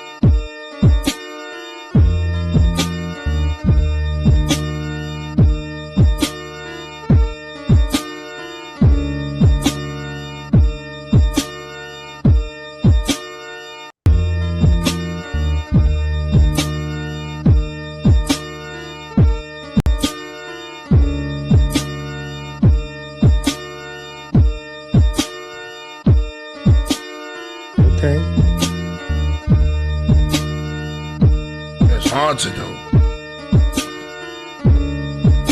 That's fire. Into the realms of understanding. Say good heed that you couldn't believe while standing. Yep. Oh, pure hell. Yeah, this is for the horrorcore right here. This is horrorcore all day.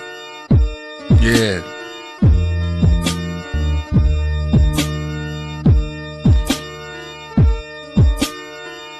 Tell me you have great royal jelly. Hey, fire.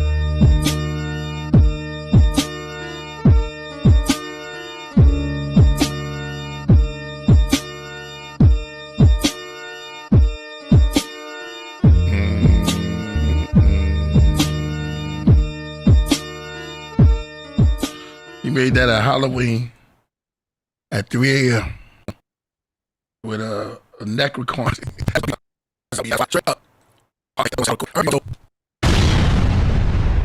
Yeah. I could hear that beat. Track right there. Couldn't hear a glitch in the matrix. Okay, hold on a second.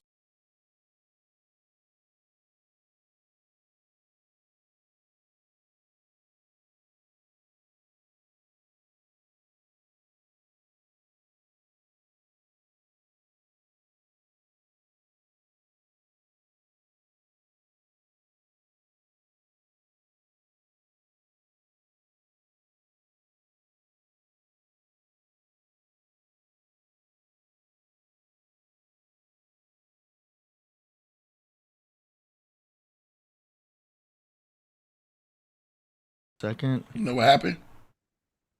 No, this is normal.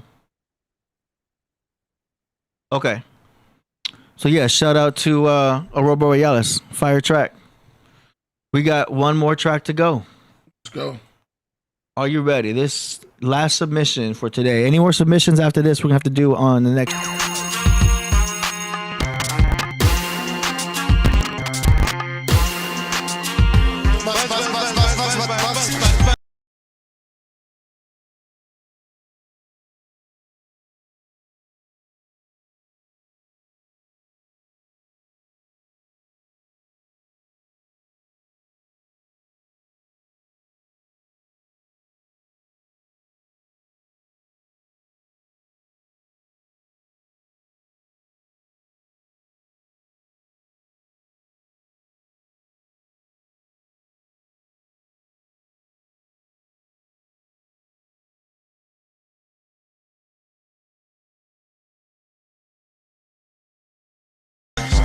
Hello, Mosquito. Hello, Mosquito.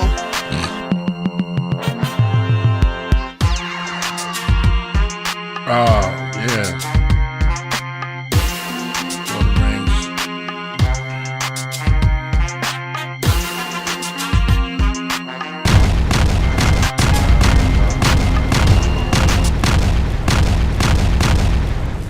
What happened? That's it? No, Fire. wait a minute. I think the internet is that slow. Damn, now we're buffering. That's crazy. There's got to be something happening with the spectrum. This never happens, man. I'm going to have to go down to 720 HD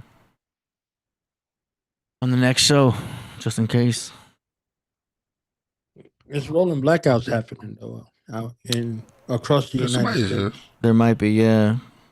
Yeah, somebody hit me with that. I'm going to check online and see what's happening. There's rolling blackouts and they're brownouts.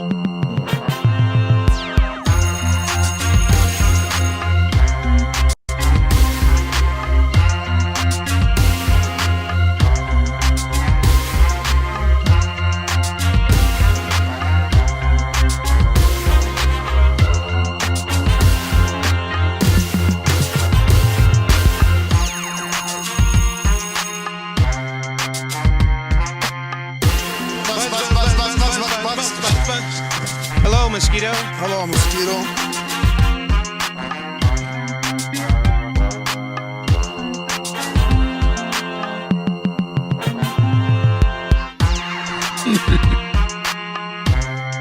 That's fire.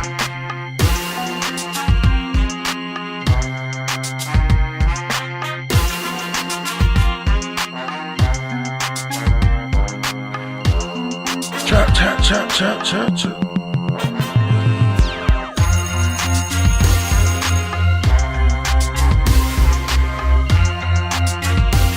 Yeah, sit that.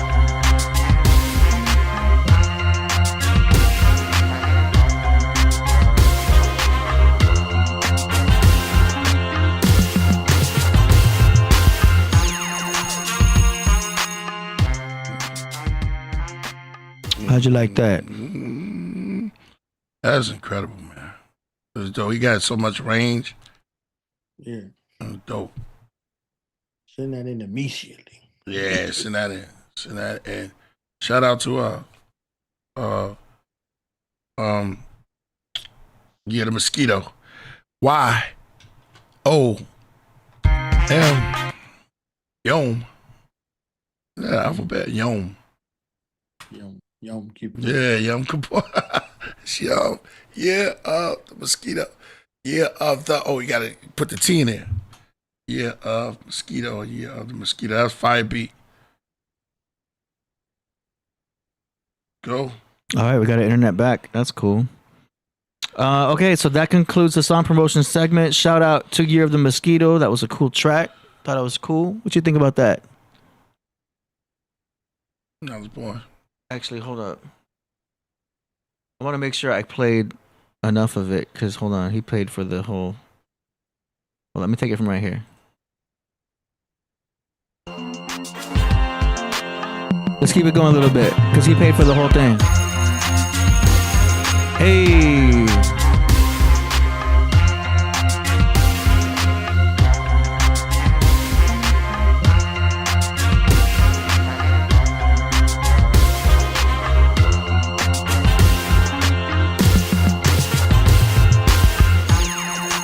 Back to school.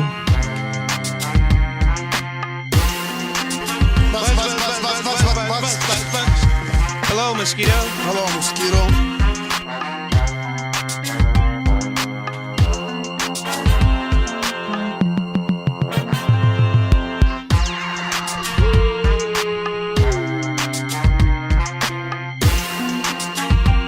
I want this.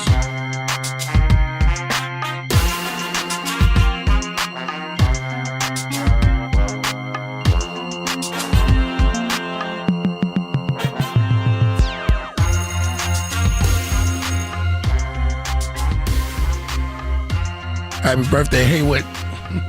That's from Yes. Yeah, you know what I'm talking about, right?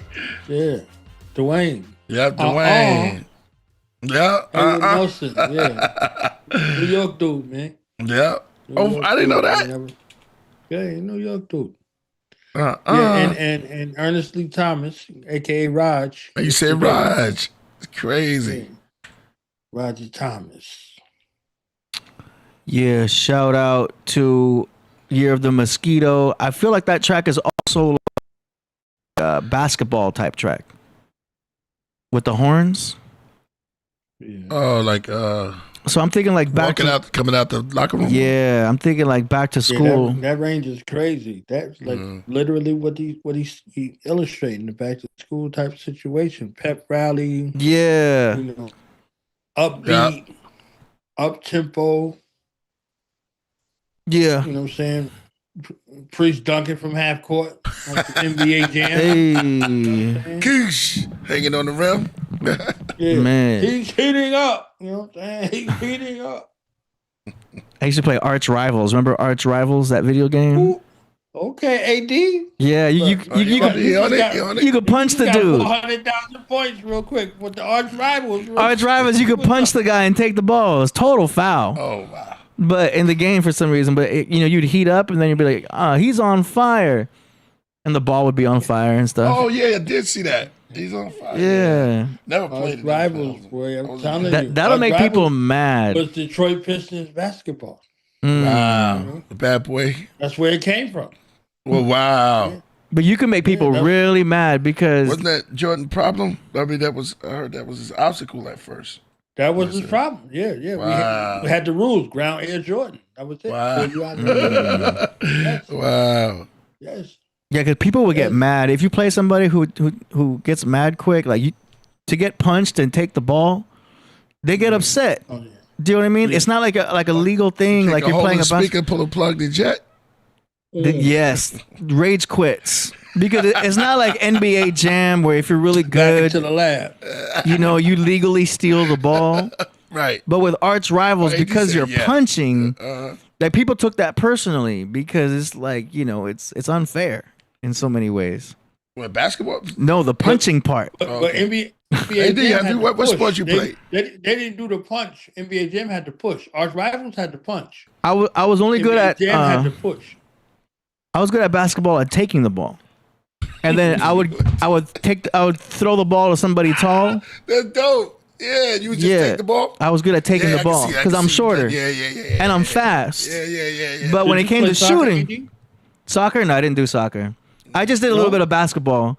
But like I said, I would take the ball, give it to somebody tall, and then they would shoot. So I was a good team player. Oh, it makes sense. I was always an assistant. Yeah. You know what I mean? I'm an assistant. Unless someone else be the star.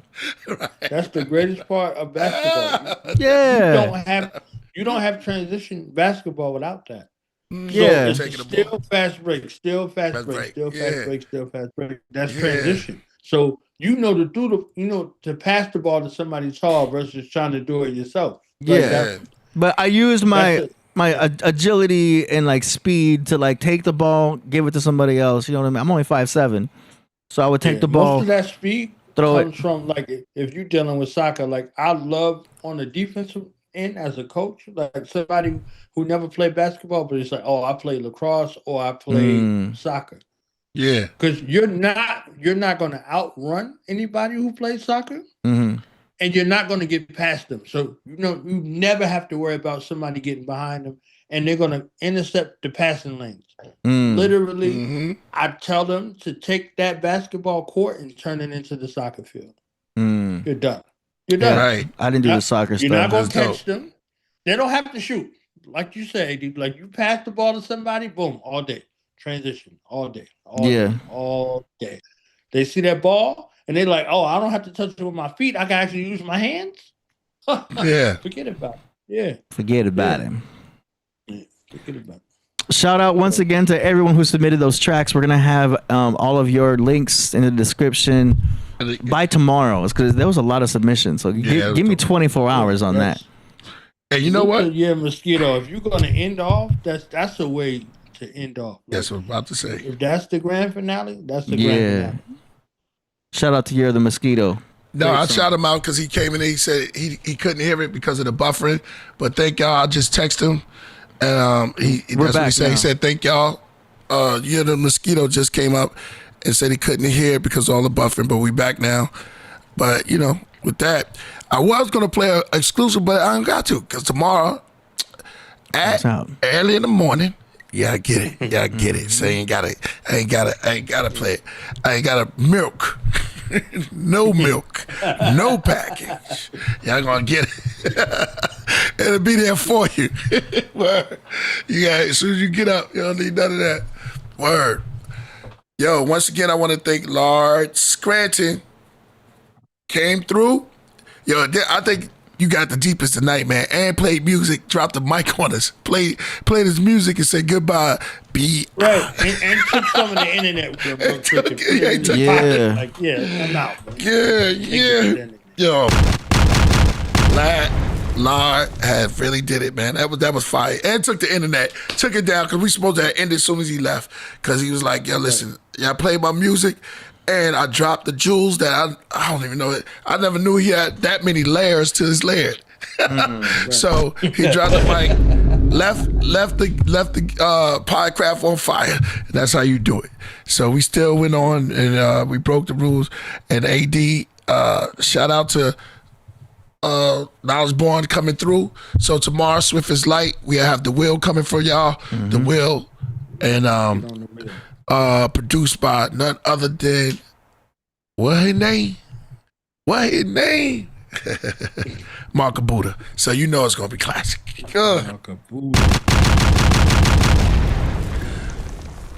And with that, come on, let's get out of here. 70. Y'all want me to leave?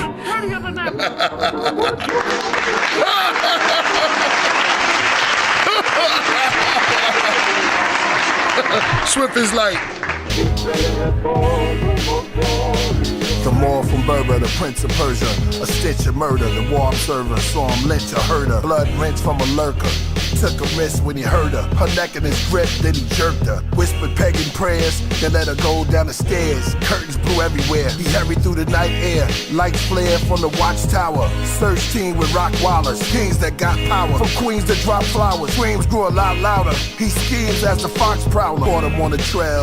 Lift the veil. Tried to impale. It didn't go well. They both fell. Grabbed his coattail. As the moon swelled in the open sky, the ocean in his eyes saw blue whales. From mountain high, the falcon glide. Above the island tribes of cork. Smiling at his finger prize. From off his claw, he fell to his own demise. For all his losses, hell has thrones inside. His flesh and bones collected by the tides. Sand wet with foam, bubbles till it dry. The morning comes, the skies lit with the sun. Hits the earth kingdom, full 360 is spun. Prince amongst the living ones, children will run. Sit down and listen stunned how his mission was won. He said the night before I had dreams of being betrayed by the God. They consulted on a plan, I prayed on it hard. By day I cannot rest, by night there is no peace. I spoke to nobles, the wise men, and the holy priests. They told me it was grief, showed me to my sleep. I slowly went in deep, there I fought on beasts. Awakened with torn sheets, wrestled with devils and leveled his armies. The calm meek was breathed, too tense to speak. I turned the other cheek after I murdered his elite.